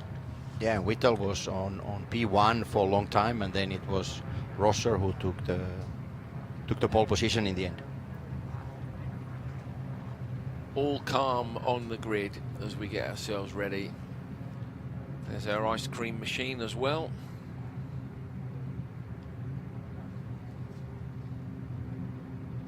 Andrew Parker, of course, with the ice creams down the side of the car. Tim Dweet, you can see in the back. Here it is. There it is. Look. Look at this. That's like the sprinkles, isn't it, over the wing mirrors here and up the side. You see, like the sprinkles. There's a bit of chocolate sauce on there too. It's a great livery, I have to say. Tony's laughing at me. Look, someone's munched a bit out of the pink one there. Do you see they've had the corner off it? Ice cream, milkshakes, floats and sundaes. Let's go. Yeah, I go for a milkshake. Yeah, okay. What flavour? Strawberry. Yeah, I'd go malted chocolate. So we don't gonna have an argument even on that. Yeah. No fight. No. If there was only one, I won't fight you. It's fine. You can have it. You can have it. That's Melissa Kozira, who you can see towards the end of that shot, who is on the pole in her category. Absolutely smashed it in Chalam earlier on today. 8/10 or 6/10, I think she was up the road. And we're going to head down in a moment to Nina Jade Paul. She's lining herself up and getting herself ready for the big moment. You can see the two safety cars are good to go. They will lead out the two different fields and line them up nicely for us ahead of getting down to business in turn 1 and maybe all the way down to turn 7. Let's get down to Nina Jade Paul in pit road. Wow. What a race that Pirelli and Pirelli Am race was. I don't know what it was like from your seat, Andrew and Tony, but from my seat, my heart was in my mouth. And Andrew, you were quite right. That race had a lot more contact than usual. I don't know if that was due to the lack of running during the official practice sessions earlier in the week due to the wet weather, or the drivers were just raring to go. But I'm sure the Shell drivers were watching intently to pick up any tips. We did learn some useful info from Esteban, though. We learned that the tyre dake is high toward the end of the race. We have not got long to go until the start of the Shell race now. So without further ado, let's not waste any more time. Drivers, start your Ferrari engines. Thank you, Nina Jade Paul. She's getting very good at that, isn't she?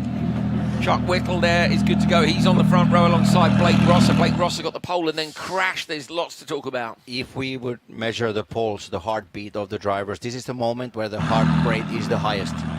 And when you get that first gear in and the car is moving, everything becomes more calm. You are more concentrated on the start, getting everything right, double check the traction control, if you want ventilation in the car, whatever you need.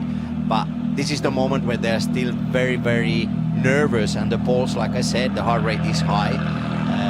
Unknown, always the start. Between the cars, there is few inches, and it's not only about you. If another driver makes a mistake, do I go inside? They, like Nina said, they watch the start, the previous start, if there's something you can learn from it, and always stay alert to get all the information that can help you in your actual race. First cars are heading out onto the course now, and we are getting ready to... Oh, look at that. Johnny Testarossa O'Connell. That's the greatest nickname we've seen so far. Get yourselves ready, people. If it's as exciting as the Trofeo Pirelli encounter was, this is going to be great. Stick around. Copper Shell coming up next.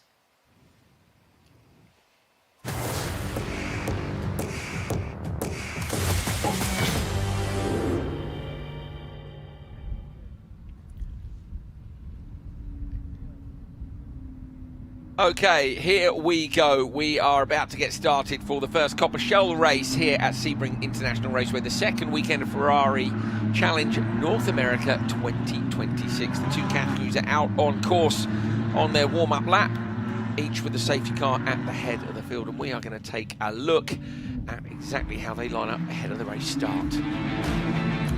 On the front row then for Copper Shell, we have pole sitter Blake Rosser, who actually had a crash in the same session but held on to the pole by the end of the 15 minutes. Chuck Whittle alongside him. On to row 2, Kevin Orsini and Roy Carroll. Row 3, Gary Ott and Michael Owens. Row 4 is Andrew Parker and Charlie Menard. Row 5, we get ourselves down to the Copper Shell Am standing. So you've got Lewis Flory at the back of Copper Shell, and then Copper Shell Am, the pole sitter Melissa Kozira, ahead of Fabian Sperman and Lance Corley. Row 7 is Tim Tweet and Danny Patel. Danny Patel with his best qualifying in P5. John Lennon and Steve Check are on row 8. Then it's Jamie Garrett and Darren Bernstein on row 9. Row 10, Jeffrey Nunberg and Kenneth Sweder. Henry Hummel and Ed Bartugian are row number 11. Row 12, Bernard Gomez and Luis Peruzquia. And row 13, Jeffrey Kill and Joseph O'Neill. Second category are only down at turn 7, so it's going to be a while before they get themselves around to the start. Bit of tyre warming going on here, and we're looking forward to this very much. My name's Andrew Coley, Tony Villander on side. Tony, you say nervous times, now's where you start to calm down, just get yourself ready, get yourself lined up, go through your start procedures, maybe on the radio check to the team, and get ready for the launch. Yeah, and stick with the plan.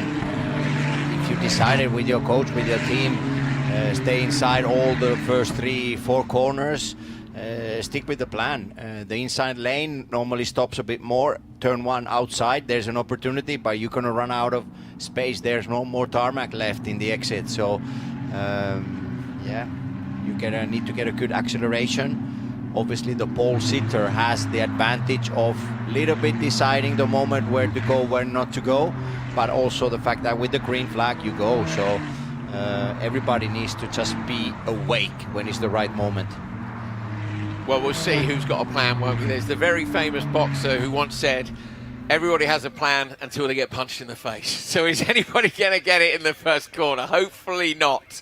Let's see how this one goes. So Blake Rosser and Chuck Whittle on the run down to getting themselves into a starting position. Behind them, you can see Kevin Orsini and Roy Carroll. So Orsini's in the black and red, Roy Carroll in the yellow and purple. So this is turn 17 where you trail the brake in. It's a long, long, long right-hander, and then you run the car all the way wide. And turn 1, of course, is a left-hander. Rosser, double winner, last time out in Copper Shell Am, was immediately moved up to Copper Shell. Can he get a win here as well and make it 3 wins in a row in 2 different categories? He's Chuck Whittle alongside on the front row. Down towards the first corner, Rosser seems to have got away well. Chuck Whittle is still alongside him. Gary Ott having a look up the inside in the background. They're about 3 or 4 wide. Chuck Whittle has gone way too wide in turn 1. He's going to end up on the dirt. Almost took Carroll with him out wide there. So Whittle drops back some 3 or 4 places, and Gary Ott is up 3 or 4. Parker comes to look up the inside, tries to cover it off, but there isn't enough room. And Chuck Whittle has got a long way back with his row mate on that row, Roy Carroll. They both dropped back. On to the second start now. It looks like it was clean away. Didn't see where Melissa Kozira was. Kozira is away with the whole shot at the front, so Kozira's got it done nicely. She's absolutely miles in front. The pack are having a bit of a row. Saw the rear shot a long way. Why are they heading off a long way round? Where's everybody heading off down to the side? Problems?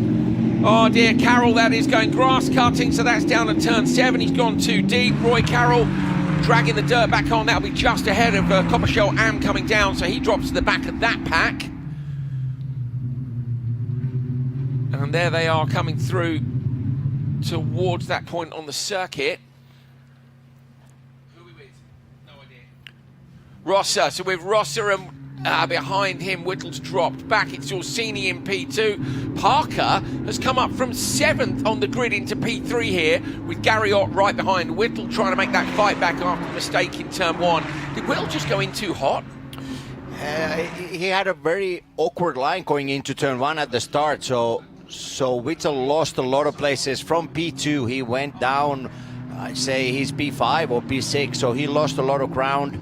Overall, no major drama. Carroll went off turn 7, like you mentioned, but then other than that, there was no big contacts, no major issues at the 2 starts. So Chuck Whittle, we're hearing, is dropping back from somewhere or other. Camera operators, yeah, he is. Chuck Whittle then is going back. So maybe had a problem directly off the start. Puncture, yeah, rear left puncture. So was there contact? Oh, look, yeah, the entire tread is rolling off. So that might be from contact. So Whittle's going to come in the pits. This is really unusual. We might actually see the team make a quick tyre change here and try and get the machine back out. If there's no damage to it, where is his squad? And are they climbing over the wall or not? Gary Ott now trying to find a way past Parker. Gary Ott, the leading gentleman driver at the moment. Melissa Kozira is leading the Ladies' Cup, and that she's also leading the entire category of Copper Shell Am after a brilliant pole lap earlier on today. So Whittle falls down our timing screen that we're looking at here and announcing. There's the rear left coming off, and a brand new sticker tyre goes on. One big central wheel nut on that goes. Nut gun on hard now. There it is. So that's secure. Yeah, it looked like a brand new tire, so yeah, maybe that's from his tomorrow's qualifying set. Has to have something to put on it, I guess, doesn't he? If he's had the puncture, we don't know. Which tyre was it? Rear left. Rear left, yeah. I'm trying to think if that would have affected him in turn 1. I don't think it would, but there might he have had been a very wide rejoined. racing line, so he almost like overshot the corner and then came back in. And we see the race leader Rosser's rear left. It has some weird shape, not the typical 296. Oh, Parker sideways in the background with Orsini. Orsini's been eaten up here. Either side, Gary Ott comes through as well. Gary Ott trying to get through. So Orsini either made a mistake or he's got a problem as well. The two of them are through. You think he's going slowly, Tony? Yes, he is. So Orsini dropping back. Gary Ott now runs a little bit wide in that right-hander, gives a bit too much space to Parker, but he'll try and get back to him. So Orsini is gone. Rosser is absolutely miles up the road. He had a lead of 1.2 over Orsini, but has just checked out on this second lap. He's absolutely flying. In the background, look at this pack coming through now. Orsini being passed over on the right-hand side. Just tons of cars coming past. He's got Lewis Flory about to pass him as well. So that's a shame. Orsini will try and get the car back round. We didn't see whether or not he'd had an issue. If he'd had a flat as well, you might fancy there might have been some contact between him and Whittle in the start, but we haven't seen so far. He'll come into pit road, I'm sure. Over the line now, and Owens, Menard, Carroll close together. Lewis Flory moves up a place as well. So good gap between these two. It's tight. Roy Carroll gains on the brakes into turn 1. Nicely done there. Good. I thought he was going to go deep. He got away with it. Yeah, Carroll on the last lap of his qualifying, he was able to improve his position a lot. He was almost down last in his group, but then the last lap took him up to, was it P5, and now he's in the mix. Right now he's P6 on the standings. Unfortunately, 2 cars off, so Whittle and the driver Orsini had technical issues. Whittle with the rear left puncture, and Orsini, we're not sure what happened to his car. And yeah, this lady, Melissa Kozira, is running a very, very strong performance. It's brilliant, isn't it? Yeah, P1. So Orsini's in the pits, and it sounds like maybe a puncture as well. I wonder if Orsini and Whittle came together on the first lap, but they might just both have done something different, run it off the side of the pavement and cut the tyre wall as they've come back on. There are a few places with the curves that if you ride the inside of the curb too much and the shoulder of the tyre goes to cut itself on that tight, sharp edge of the curb, especially at turns 15 and 16 and in between when there's the change of direction. If you ride the curb too much, you might damage the shoulder of the tire, especially. And one other car, 176. Lance Corley. So it's Lance Corley. He had an issue at turn 7. Apparently was off at turn 4 as well. So lots of drivers having a few struggles here. Is the front left of that car low compared to the front right? No, I don't see that. No. He had an issue either at turn 7 or turn 10, so when we saw the images he was going very slow. Blake Rosser has come across the line in the lead, but behind him Andrew Parker has just done the fastest lap of the race and has cut that lead by more than a second. So he closed down a second on Rosser out front here. So Gary Ott and Andrew Parker now are going after the leader, Blake Rosser, out front. So the lead down by a second. If they do that again on this lap, he's going to be under serious pressure. And we've still got 22 minutes to go. Yeah, a lot of things that happened already in the first 7 minutes. Some unfortunate technical issues. Yeah, Rosser, like you mentioned, had an off in qualifying. After he posted the fastest lap time, he went off at turn 15. He reshaped his 296 challenge on the rear left a bit. If you watch closely the bodywork, it's not the typical shape. Ferrari, yes. there was a slight kiss to the tire barrier. Reshaping. But the car is running really well and he's leading the race right now. Ott behind Parker here. Parker, as you can see from the graphic, with that fastest time. Just looking back at Melissa Kozira from last year. So 12th, 5th, 5th, 5th, 15th. Then she had a P3, then a DNF, then suddenly 5th, pole, 5th, 3rd, 8th. 2 wins, 2 fastest laps at the end of the year at Mugello. It's just really clicked for her. All of a sudden, she's come alive. She's got the pole here. Keep back at her results from the previous round, if I can find them in my folder with 10,000 pages in it. Where was she? Nope, I still can't find it. There we shot a P3 and a P5. So it was a good start to the season there as well. Blake Rosser had the 2 wins, but has been moved up a category. So it's Fabian Sperman who she's in the fight with. He was second twice. So a win here would definitely close the gap down in terms of the championship position. Sperman is right behind her.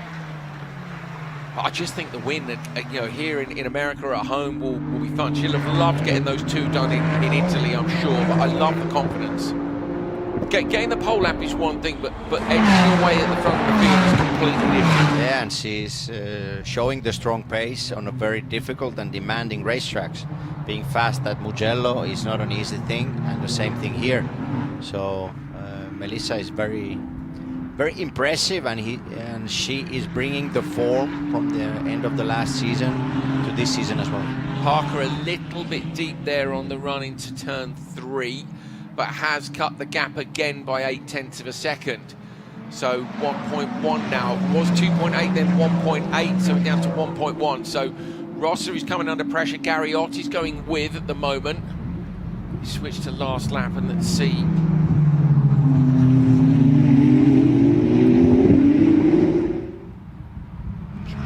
Okay, yeah, last lap Parker went quicker again, 205.7. And a 205.8. So yeah, both Parker and Ott are absolutely flying. They really are. Look up the inside here. Steve Check coming under a bit of pressure. Sounded like a misfire there, but it might just be the wind on the microphones. Yeah, the race leader Rosser is actually running slower because Parker and Gary Ott are running quite similar pace. So they're both closing on the race leader. Yeah, they are indeed. So now then is the time for Parker to try and take the lead.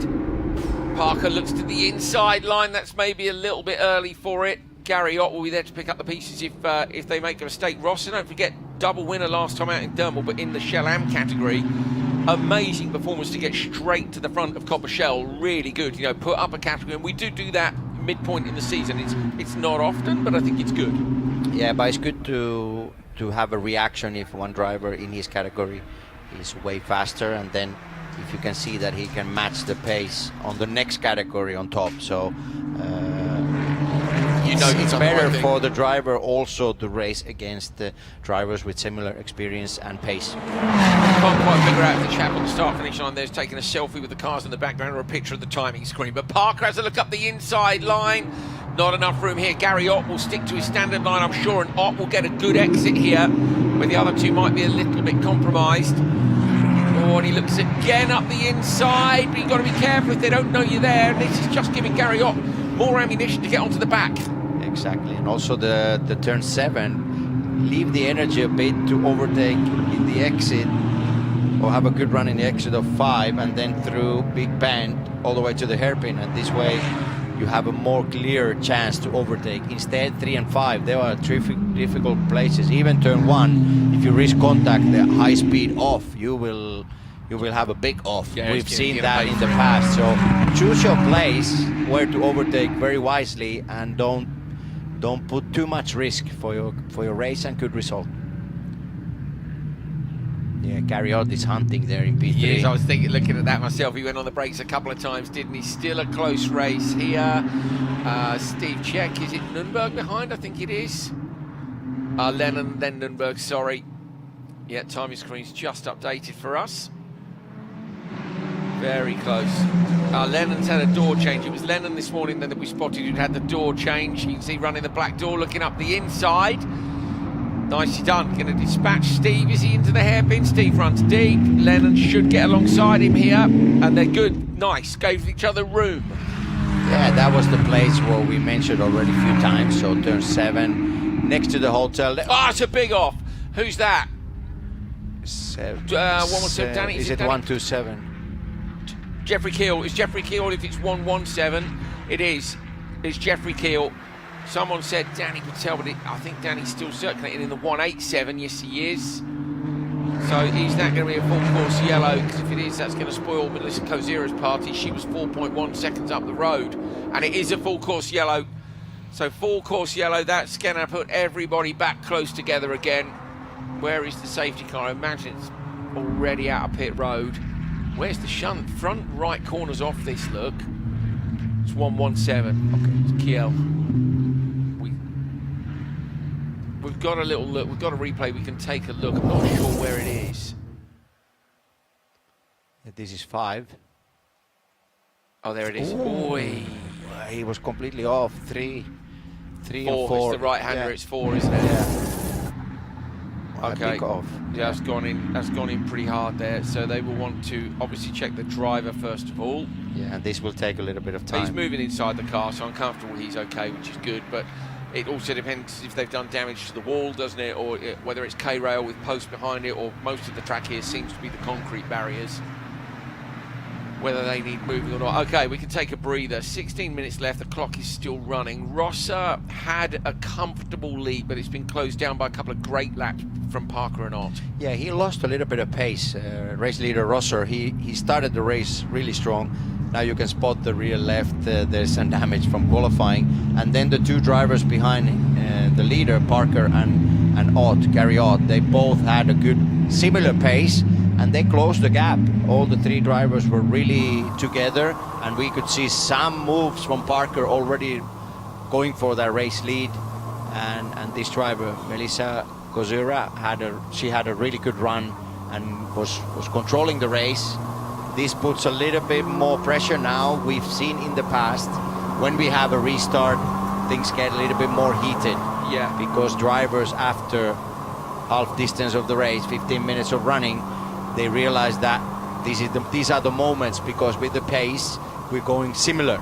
Yeah. So with the restart, they want to create more opportunities, and then sometimes things go a bit wrong. So Melissa, she needs to really concentrate at the restart and have a good solid run after that, and not give any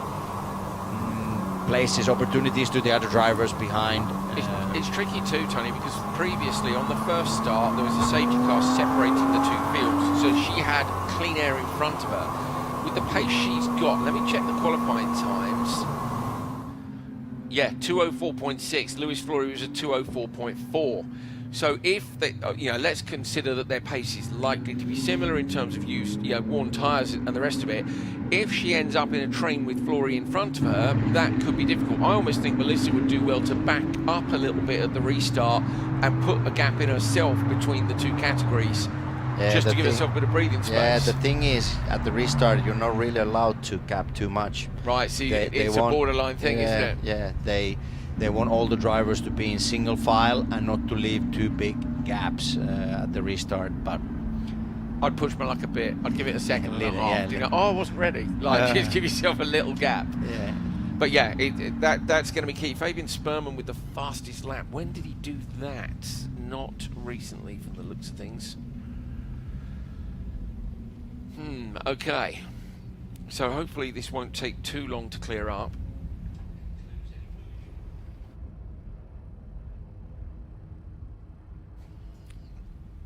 Okay, so we're just hearing update for you. It might be a minute. They've gone into the wall significantly hard enough to move the wall. So if that's got to be put back in place, could be what we like to say in America, a hot minute. So let's see.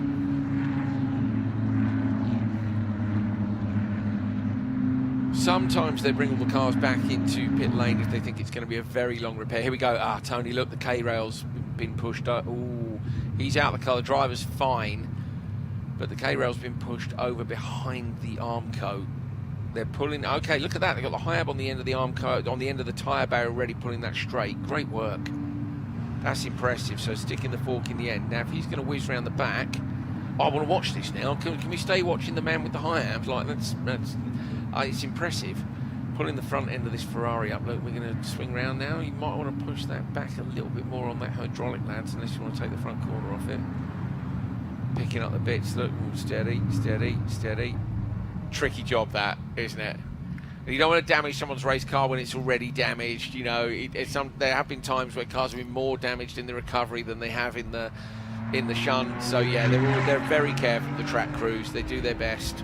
And they're under pressure, of course, to get it done quickly because everybody wants to go racing again.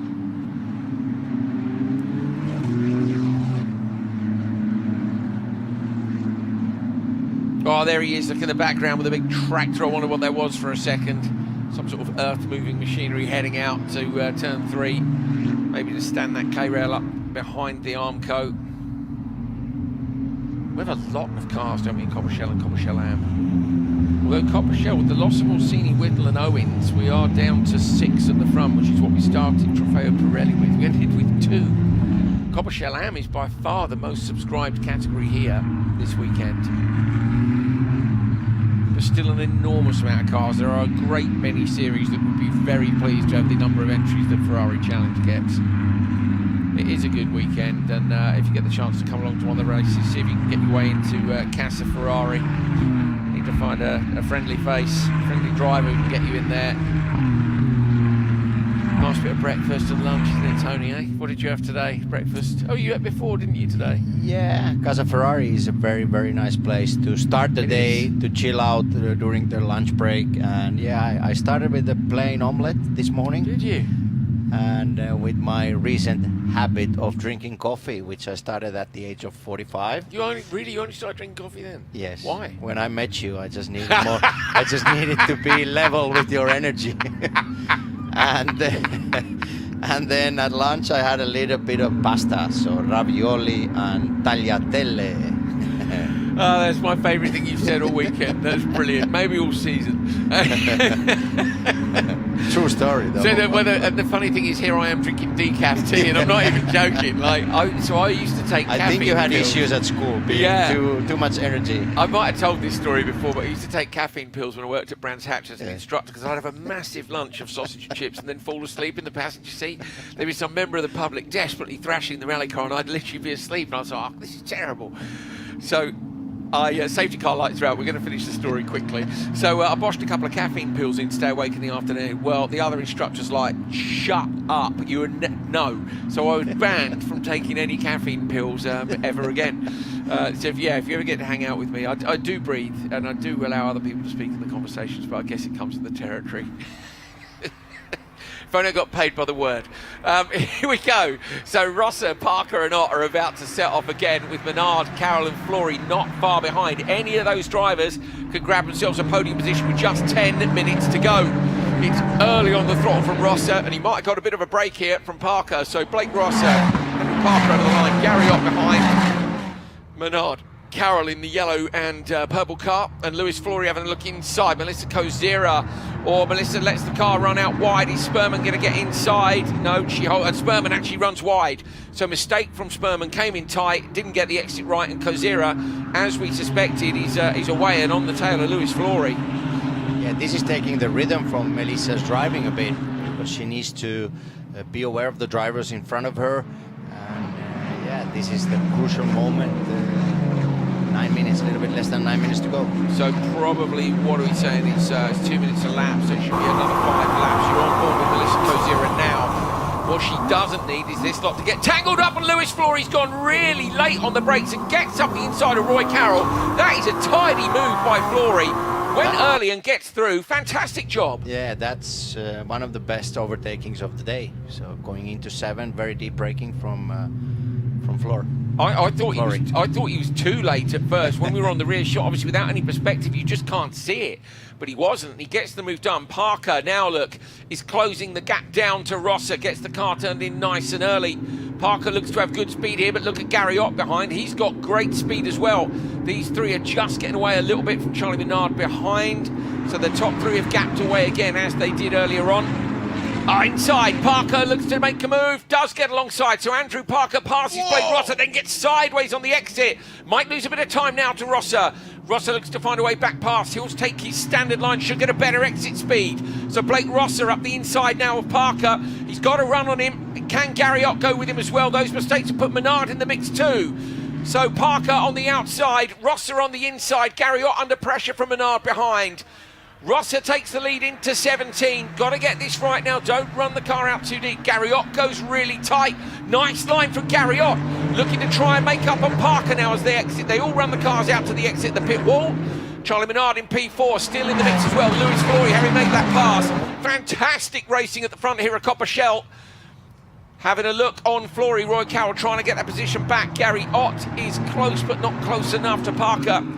Good move by Parker, but compromised on the exit by going too sideways and lost the position. Yeah, impressive late braking from Parker going into 15, but then he lost the momentum a bit. Now this 6-car group is very tight, very packed together, and here is everything is possible. So we already seen some interesting moves, and also Parker backed off going into 17, which was a wise move. And this as well, Tony, this is the point in the Pirelli encounter that we saw everybody's tyres were on their last legs.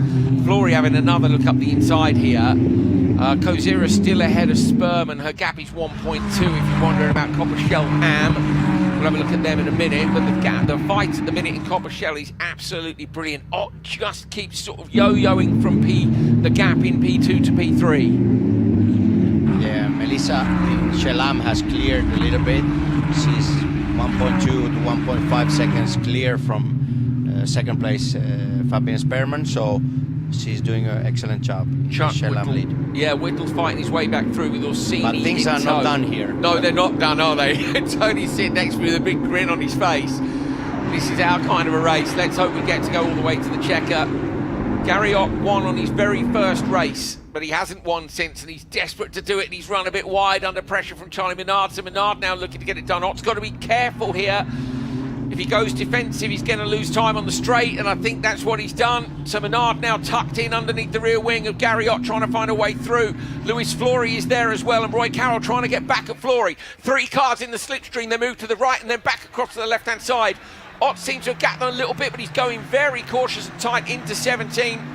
Nicely done on the defensive line, and carries the speed through the apex as well. Flory trying to find a way past Minard. Minard uses a bit more road on the exit. Ott's done well to hang on there. Yeah, he has a very tight line, but it's working. It's working well, and these drivers, they have a lot of confidence with their race car. The way they are racing today is very impressive. Kozira really impressing me again here. 1.5 the gap now. You can see her in the background, the yellow lip on the front spoiler with the blue, white and black livery, and she's gapped Sperman, who leads the championship, don't forget, with Mike Chen not here. That's what we think from the results. Not Mike Chen, sorry. Rosser having moved up a category means that Sperman leads the points, but Kozira at the first start and then at the restart's got it done. Look at this! Rosser's driven away from Parker. Rosser's absolutely driven away from Parker. He did 3/10 on the last lap. Maybe for Rosser, the safety car, the full course yellow help. Chill him out, the lower the tire pressures. He started the race really well, then just before the full course yellow, he ran into trouble. So he's able to have a little bit more pace now at the restart, after the restart. So Rosser looking for 3 wins in a row. He'd be the only driver to have won 3 wins in a row. And of course, it would be in 2 different categories, having moved up from Shell Am into Copper Shell. And look looks now that between 10 and 15, then Parker is able to close again. And the next braking into 15 is the strong point for Parker. He already took the race lead once, but he's really closing the gap there. I'm trying to think. I think you take your points with you, and if you do that, then Rosser will take his points into Copper Shell and might actually lead the standings because he's going to take a third win in a row. I'd have to look it up in the regulations, but we might find out in a moment anyway. So Kozira and Sperman, the only drivers not to have moved position in terms of where they are overall. Gary Ott is the man. Look at there. That's Kozira there. Completely on her own, almost going with the drivers out front from Copper Shell. Sperman, Dweet and Lennon following on. Lennon with a nice tight line here. He's having a little look at Dweet, so this might not be done either. Onto the throttle on the exit, trying to find a bit more traction out of those Pirelli tyres. Lennon is right there, so John Lennon trying to find a way past Tim Dweet in the background. And still, what's the gap? It's only 0.8 between Rosser and Parker with 2 minutes 46 to go, and there's still a great fight going on here. Ott, Menard, Flory and Carroll covered by a gap of absolutely nothing. Yeah, Flory had a big moment, exit of 3, so Carroll had to back off because Flory had a real sideways moment, so they lost a lot of ground now to the other group. Ott still under pressure from Menard. Goes on the almost on the offensive on the way in, but does hold his line on the exit.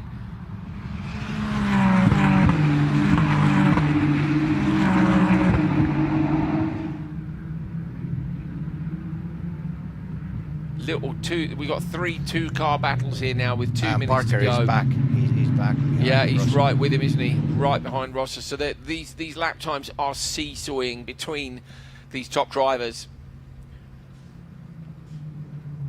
Great racing in Copper Looks Shell. like the first part of the racetrack, Rosser is very strong, and just between the hairpin and here, then Parker is back. And this braking to the 15, he's very strong. Rosser needs to close. He needs to. Yeah, he's having to defend. That's where Parker passed him, of course, on the Yeah. previous occasion. Then he managed to get him back when Parker was compromised on the exit. But that's costing them time, and it's allowing Gary Ott to get back. Now, Gary Ott, remember, is great in turn 17. Can he close the gap even more? And we see Menard drops a wheel off onto the dirt. And are we getting the white flag on next time by? I don't know. I'm kind of hoping we might go for 2 more laps. Let's see what the timing screen says. We'll see. Okay. We think it's going to be last lap next time around. Look for the white flag in the tower. There's that early entry from Ott. Then he gets on the throttle smoothly on the exit too. Menard seems to carry good pace through there. Look at the flag tower. There is the white flag. So this is it. This is the last lap. This is the last chance, the last dance. Can Menard steal the podium position from Gary Ott? Can he get back to the front too?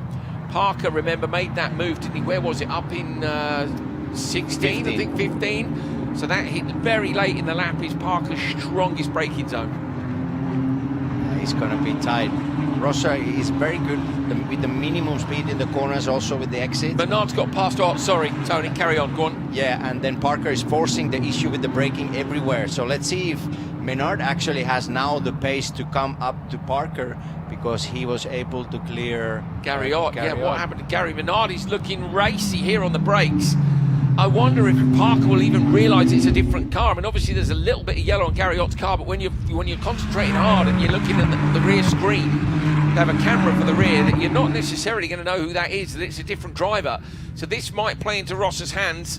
If Menard puts Parker under a bit of pressure here, might make it very difficult indeed for him, and then that can allow Rosser to get away. Yeah, very strong lap from Rosser right now.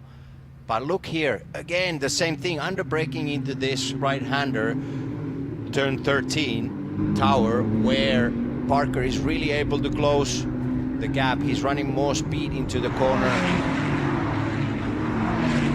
Rosser is protecting the line again. Run a little bit wide.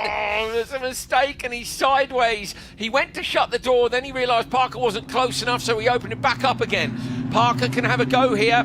Down at the last corner at 17, but he loses time on the exit, and now it's Menard who's trying to close him down. So everything to fight for here. The top 3 separated by less than a second as they come down to the last corner. Menard, will he have a look at Parker or not? Rosser comes in. to the right-hander, took the pole, had a crash in qualifying, took a double win at Thermal and was promoted from Shell Am to Copper Shell, and he's going to take 3 wins in a row in 2 different categories here. Brilliant drive by Blake Rosser. Parker holds on for P2. It is Menard that gets 3 as Gary Ott was coming back at him. Melissa Kozira in the background with the yellow stripe across the front of her car takes the win. Had defended her start twice. It was a brilliant first start and a brilliant second one at the restart behind the safety car. Fabian Sperman gets P2 and Tim Dweek gets P3. Great racing throughout Copper Shell and Copper Shell Am here. Have to say, I think they maybe put the Pirelli guys to shame in terms of behaving themselves out on track. They did well, didn't they? Yeah, very good and interesting race. Not an easy task to race here. Race hard and race clean. Great fight in both categories for the lead. Parker, very strong braker, running a lot of speed into the corners, but Rosser, the race leader, the race winner, better at corner exits. Then Melissa Kozira, she won the Shell Am and celebrating inside the car. So what a performance, great day for her, pole position and the win in race 1 here in Sebring. I repeat, to win in Mugello and to win here means that she can drive fast. Absolutely. You said, I think that's the key, isn't it? This circuit is so challenging, and she drove away both times from the field. Very, very impressive consistency and speed. Blake Ross are very happy. The team have done a pretty good job of reshaping that rear left quarter, haven't they? But it's not quite showroom spec, is it? One might be worth more. He's a race winner now. Yeah, exactly. I'd have that framed. Yeah, don't fix a race-winning car. Yeah, I'd have that rear quarter off and I'd have it on the wall, definitely. Yes. Everyone would be like, "What's that? Did you crash?" You went, "Yeah, but I won. I got the pole as well." Did he get fastest lap too? I don't know if he did. Amazing.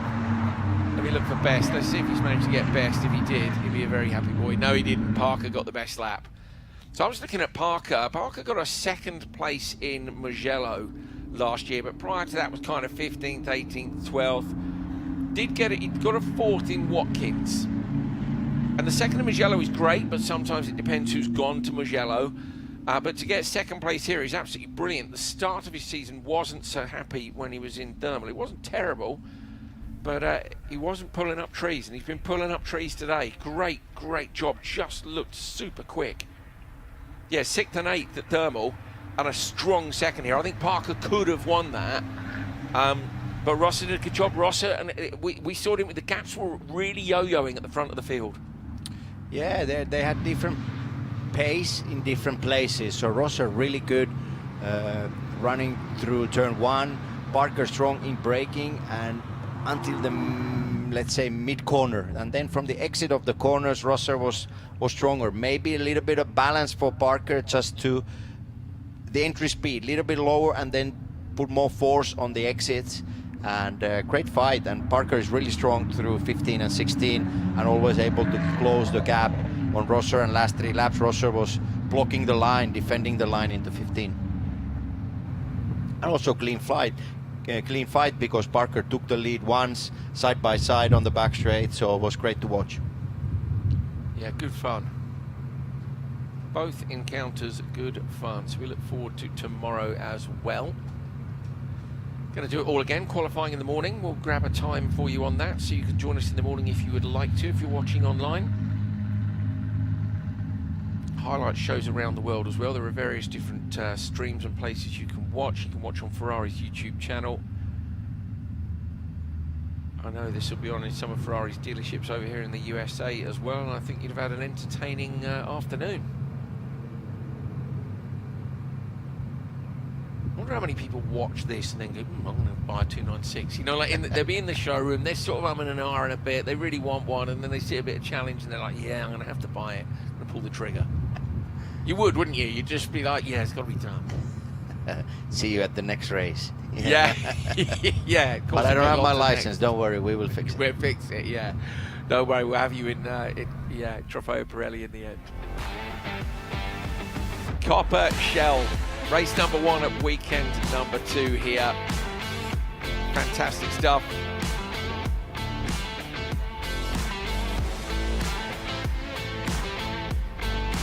We'll come back and have a look at the results in a minute.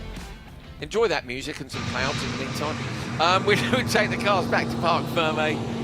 So this is the kind of access road which the car came back in on, isn't it, at the IMSA race recently? You need to find me that. I need to see that on social media, Tony. That's your next job. That body of water on the right, I suspect there's not an alligator in there, but you just never know in Florida. You just never know. Very disappointing for me and Tony that we didn't get to go and see the Panthers play. Don't say, there's a game on Monday. Is there? You going to go? You going to the game? Not sure yet, but it's one of their last games because actually they won the cup now 2 years in a row, and this year they didn't have a good run, so actually their season will end up early. So it's either their last or second last home game. You going to go? I'm not sure yet. Are you going to make the noise? You need to go. If you've never seen, watch one of their YouTube videos. They have this amazing. It's panther noise. Yeah, Florida Panthers. Okay. That's the noise that panthers make, people. Yeah. If you didn't know, if you've never seen a panther in the wild, well, it's the noise they make. You were having stadium. fun for that 2.5 hours we were at the stadium. It was great. We had a good time. Are you on podium duties? Tomorrow, I think. Tomorrow, okay. You'll have to take my car for that, aren't you, tomorrow? Oh, no, you may have your car. We'll see. Let's go, Blake. Very happy. Fair play. To get promoted up a category, take the pole, then have the spin and hit the wall, and then take the win again with a restart. Really impressive from Blake Rosser.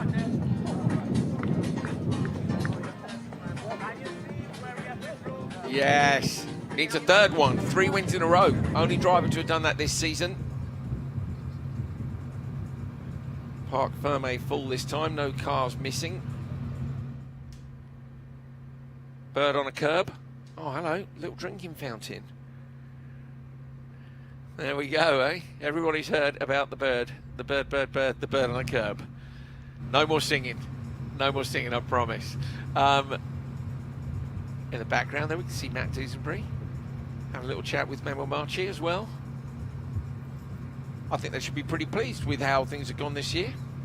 And someone who's going to be even more pleased, I think, is Blake Rosser. 3 wins in 2 different categories over the first 3 races. He's with Nina J. Paul now. Blake, your 3rd consecutive win of the season. Now you're in a different category as well. You had a great race, a great battle with Parker. Talk us through it. I kept seeing that ice cream car, and I'm like, come on, man, come on, stop melting, get away from me. He just kept coming. My tires started getting off a little bit on the left rear, and I was like sideways. I dropped a wheel. He was right there. He dove on me in turn 15, and we swapped spots. I got back by him into 16. It was a hell of a race. I mean, at first I had about a couple second gap. I'm like, all right, and then they just kept coming. I'm like, you gotta kid me. So it was fun. It was well rewarding after that. You know, he made it tough for me for sure. He made some good, strong moves, but awesome. It makes the win feel even more satisfying. Talk us through, you're having a great season so far. I know we're only at the beginning. What was your preparation like for the season? Just losing some weight and just faith, you know, just trying to keep pushing. So for a 62-year-old guy, I got to keep up with these youngsters. But I got a great coach with Alessandro, and he keeps me motivated. So I'm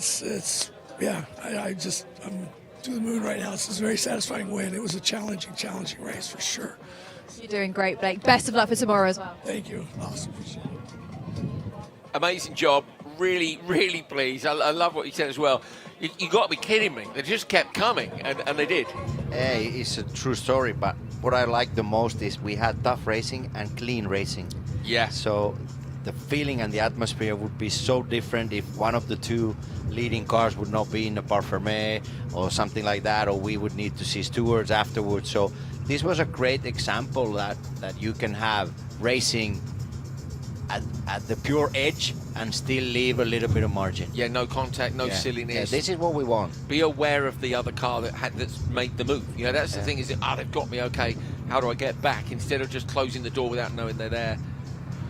Melissa Kozira is absolutely flying at the minute, and she's with Nina J. Paul. Yes, great energy down here. Melissa Kozira's first North American win in Ferrari Challenge North America. We saw you celebrating in the car as well as you crossed the line. Talk us through that race, Melissa. You know, I had a great start, and then I was actually hoping we'd go green the whole time because I had such a great gap behind P1, P2. So I was a little nervous going into the restart, but I had a great restart and, you know, just took it to the checkered.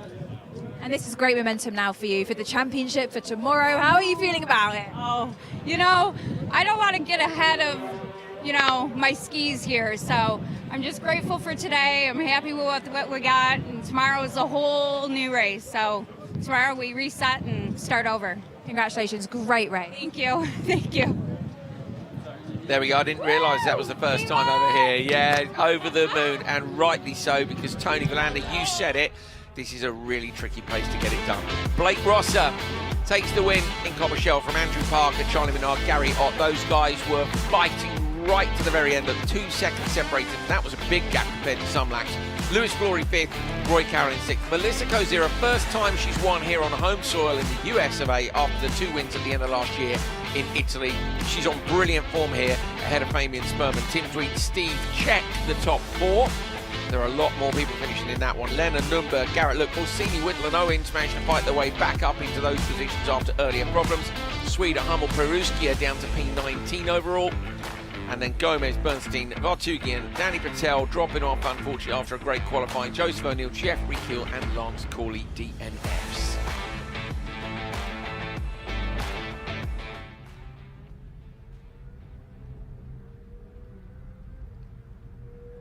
Nicely done. Can hear the scream of a few more cars heading out on track there. The palms are flapping around in the breeze. We're getting ourselves ready for the podiums. Champagne on point. The swimming pool's right there. We are going to offer it up. We're going to offer the swimming pool up. That's a GT2 car which is out. It's the loudest thing you've ever heard. You can hear it in the background. Blake Ross leads the championship in Shell, and that is because he brings with him his 2 wins from the other category. That doesn't sound like it's fair, but the way it works is obviously other people have wins too, so it all comes out in the wash, and it means that you can move category and still continue a championship. 3 wins in a row, it's a brilliant start. Gary Ott is in second, Chuck Whittle in third, Andrew Park with a brilliant result here, moves up 3 places to 4th. Owens, Mike Chen down 5, was the championship leader, not here this weekend. Lewis Flory and Kevin Orsini, the top 8. Waltersdorf, Evans, Rose, Dayton, Moss, Borgio and Menard.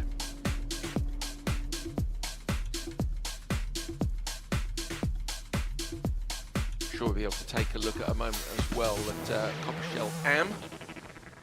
Fabian Sperman leads, but Melissa Kozira is only 6 points behind. They have a little bit of a margin at 12 points back to Tim Dweet. Then it's Steve Check.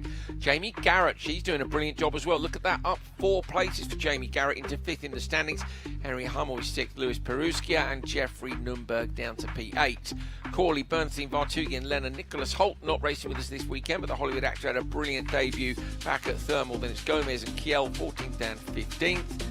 Moyes, Mendoza, Roberts, Passato, Swede, Patel, O'Neill.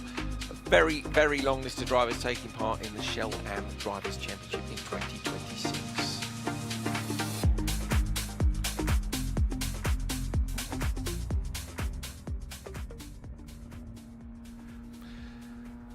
There is the Faye Bridge with a light breeze through the Floridian palm trees. Good stuff, Tony. Looking forward to tomorrow. Day 1, great success. Tomorrow, another day, looking for similar weather. Drivers will go hard in qualifying, and then we have the races in the afternoon, the first hours of the afternoon. So, similar program, and yeah, looking forward to it. Today was better than I expected. I expected some more optimistic moves, and that the track would bite some of the drivers. Instead was very well managed, and also still saying the same thing like after qualifying, the challenge cars look awesome on this track. They are very well connected.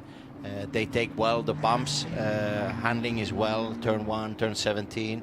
So very happy for day 1 of racing here. Yeah, what a fantastic circuit. It's a proper challenge, and the drivers are clearly enjoying it. Stick around if you'd like to see the podiums. They will be on the show very shortly. We're going to take a short break while we get those lined up. Thank you to Nina Jade Paul down in the pits, Tony Verlander here in commentary with me, Andrew Coley. And I say stick around. In a few minutes' time, we'll have the podiums. Is anyone going to jump in that pool?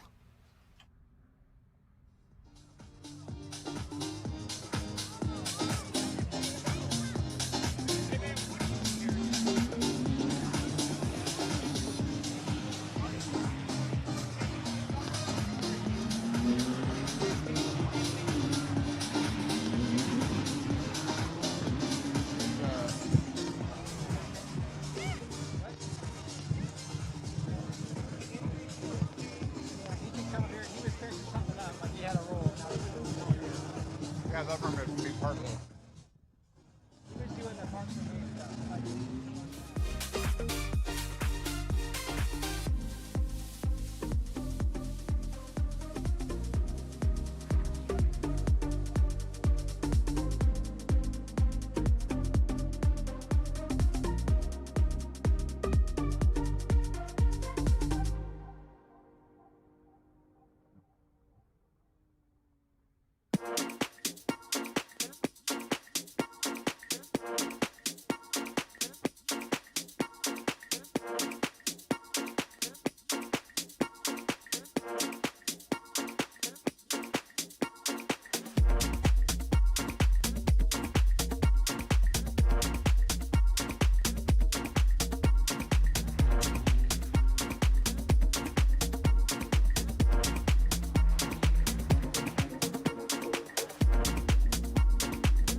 Ladies and gentlemen, welcome to the podium presentation for the second round of Ferrari Challenge North America 2026, coming to you from Sebring International Raceway. We are, of course, delighted to have you all here with us today.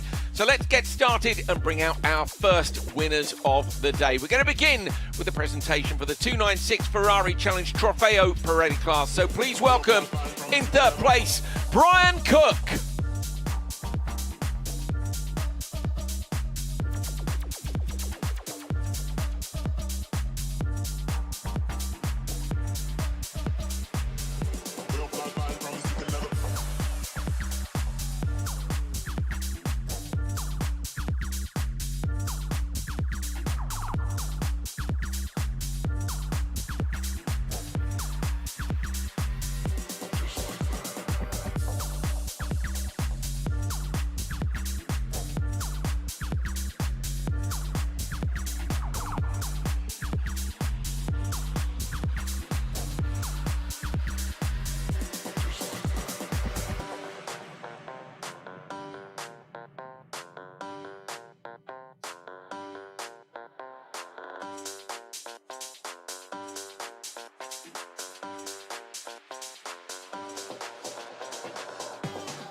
Ladies and gentlemen, welcome to the podium presentation for the second round of Ferrari Challenge North America, coming to you from Sebring International Raceway.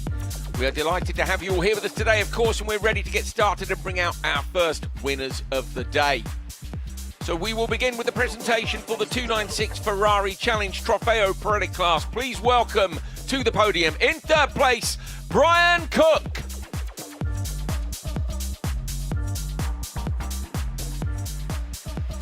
In second place, we have Brad Falvra.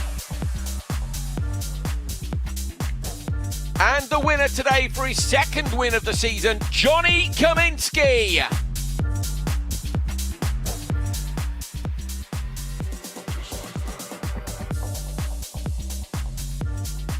Please now let's remove our hats for the winner's national anthem.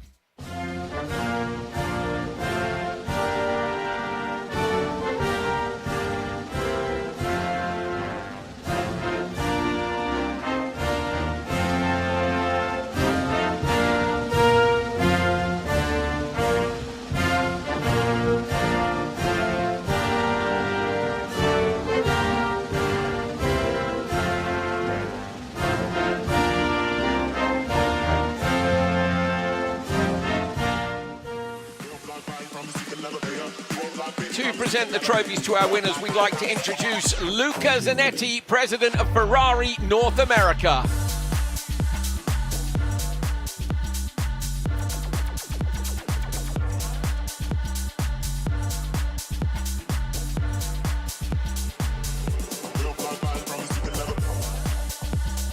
There we go, Brian and Brad with their P3 and P2 trophies. Second one of the year here for Johnny Kaminsky. Good fight back after an off earlier in the race, takes the win. We'd also like to invite Lydia Mariani, Pirelli Motorsport Manager from our partners at Pirelli, to present the Pirelli Award to our winner, Johnny Kaminsky. Please welcome a representative from Ferrari of Long Island to accept the Trofeo Pirelli Team Award, once again presented by Luca Zanetti, President of Ferrari North America.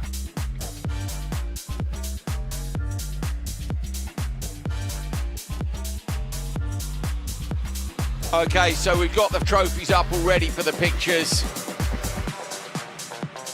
Are we ready? Trophies down. It is time for the champagne!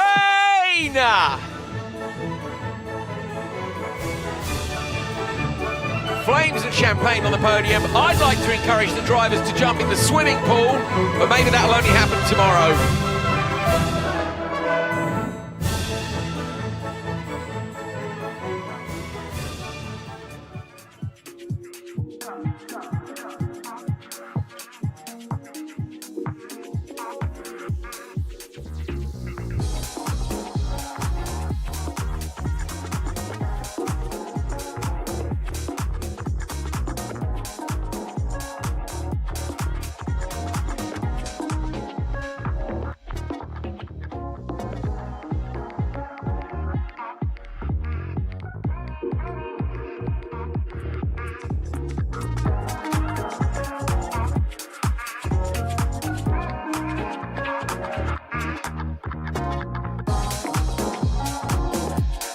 Next up then, we'd like to invite the winners from the 296 Ferrari Challenge Trofeo Pirelli AM category. In third place, give it up for Kevin Gutierrez. In P2, it is Mitchell Green.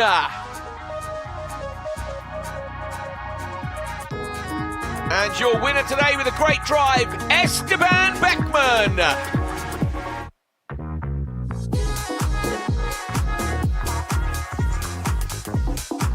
Please now, ladies and gentlemen, remove your hats for the winner's national anthem.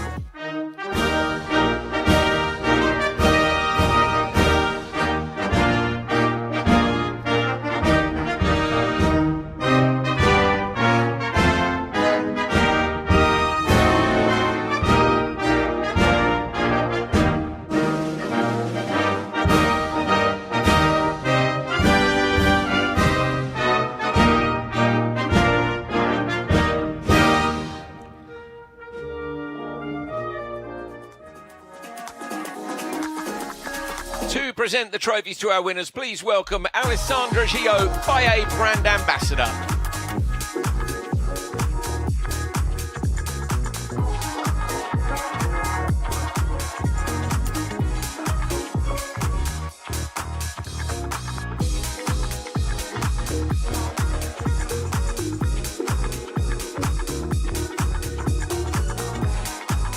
We'd also like to invite Lydia Mariani, Pirelli Motorsport Manager from our partners at Pirelli, to present the Pirelli Award to our winner, Esteban Beckman.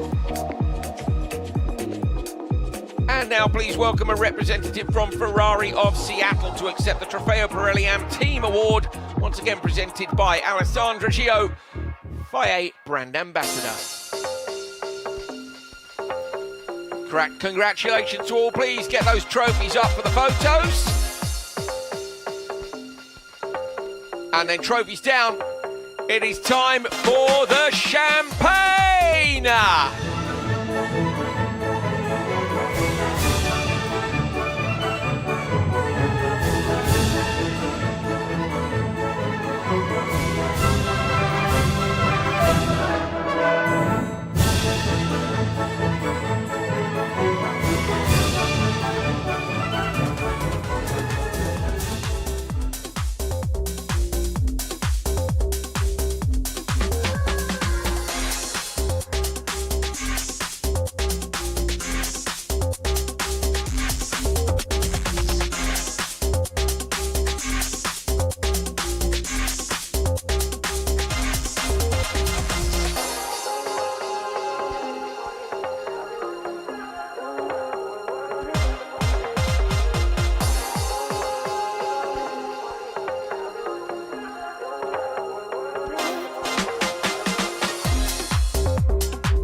Okay, next up, our third category, the 296 Ferrari Challenge Copper Shell.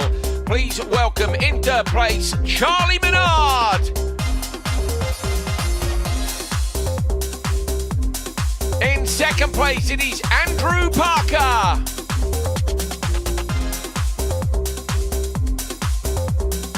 And your winner today, for the third time this season across two categories, Blake Rosser. And our Gentleman's Cup winner, Gary Ott. Brilliant fight between these four drivers throughout the race. So now please remove your hats for the winners' national anthem.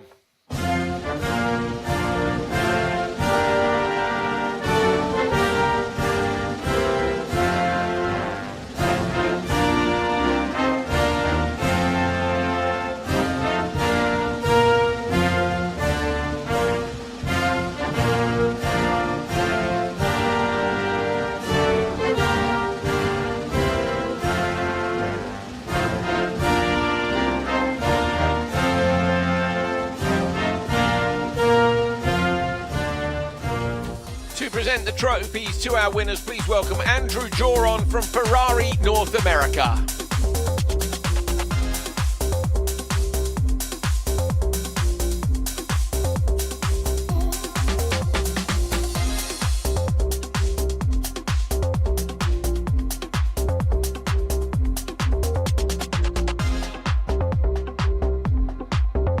So there's our top three. We've got Gary Ott to go in the Gentleman's Cup as well. Great stuff. I say a really, really exciting race between these drivers. Good, clean racing too. Please welcome a representative from Ferrari of San Diego to accept the Copper Shell Team Award, once again presented by Andrew Joron, Ferrari North America. Congratulations to you all. Let's get those trophies held up high for the photos, please. Big smiles. And now it's time for a shower. Get the trophies down and pick up that champagne! Oh yes! Blake Rosser, that was a proper champagne shot. He's out of fuel immediately. But brilliant race from these four. Well done, guys.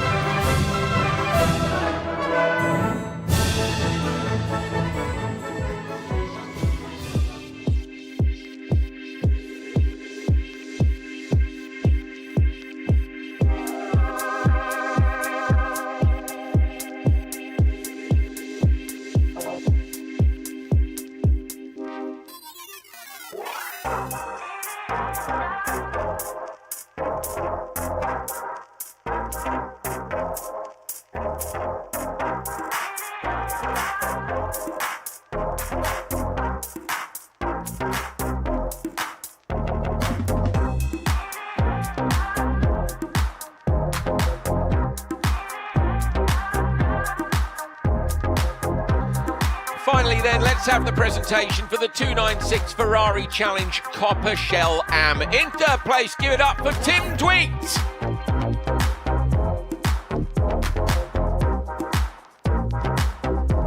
In second place, it is Fabian Spearman.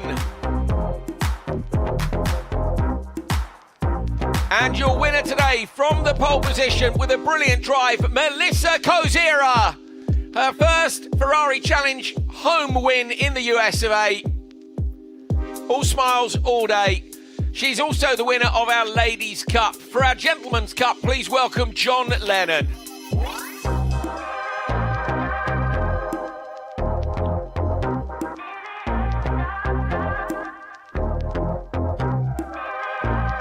Please now remove your hats for our winner's national anthem.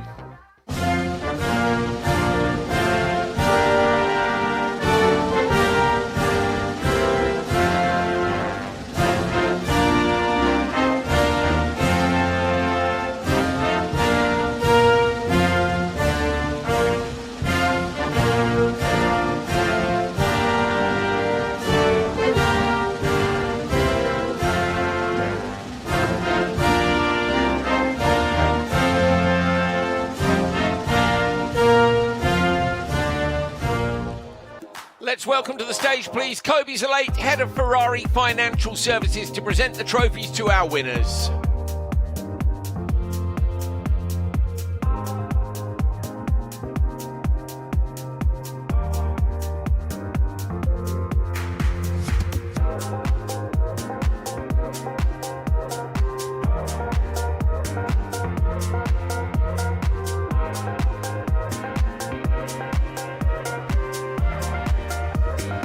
That's our podium done. We've still got ladies and gents cups to do. Of course, Melissa picking up 2 trophies in a moment. There's our gentleman's cup, John Lennon. And one more for Melissa Kozira.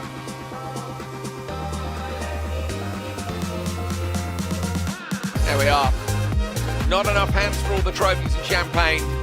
So, get the trophies held high. Oh no, sorry. First of all, a representative from Ferrari of Naples to accept the Copper Shell Am Team Award. Once again presented by Kobe Slate, Head of Ferrari Financial Services.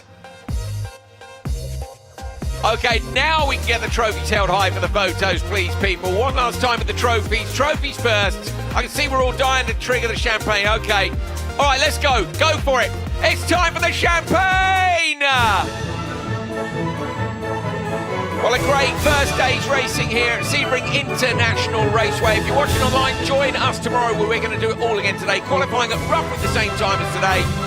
And let's see if we have another fantastic day of racing. Nobody jumped in the pool, which is a bit disappointing. We'll see if we can persuade them to do it tomorrow. Thank you so much for joining us, whether you're here at the circuit in Florida or watching at home online. We'll see you again tomorrow for more fantastic action from Ferrari Challenge North America.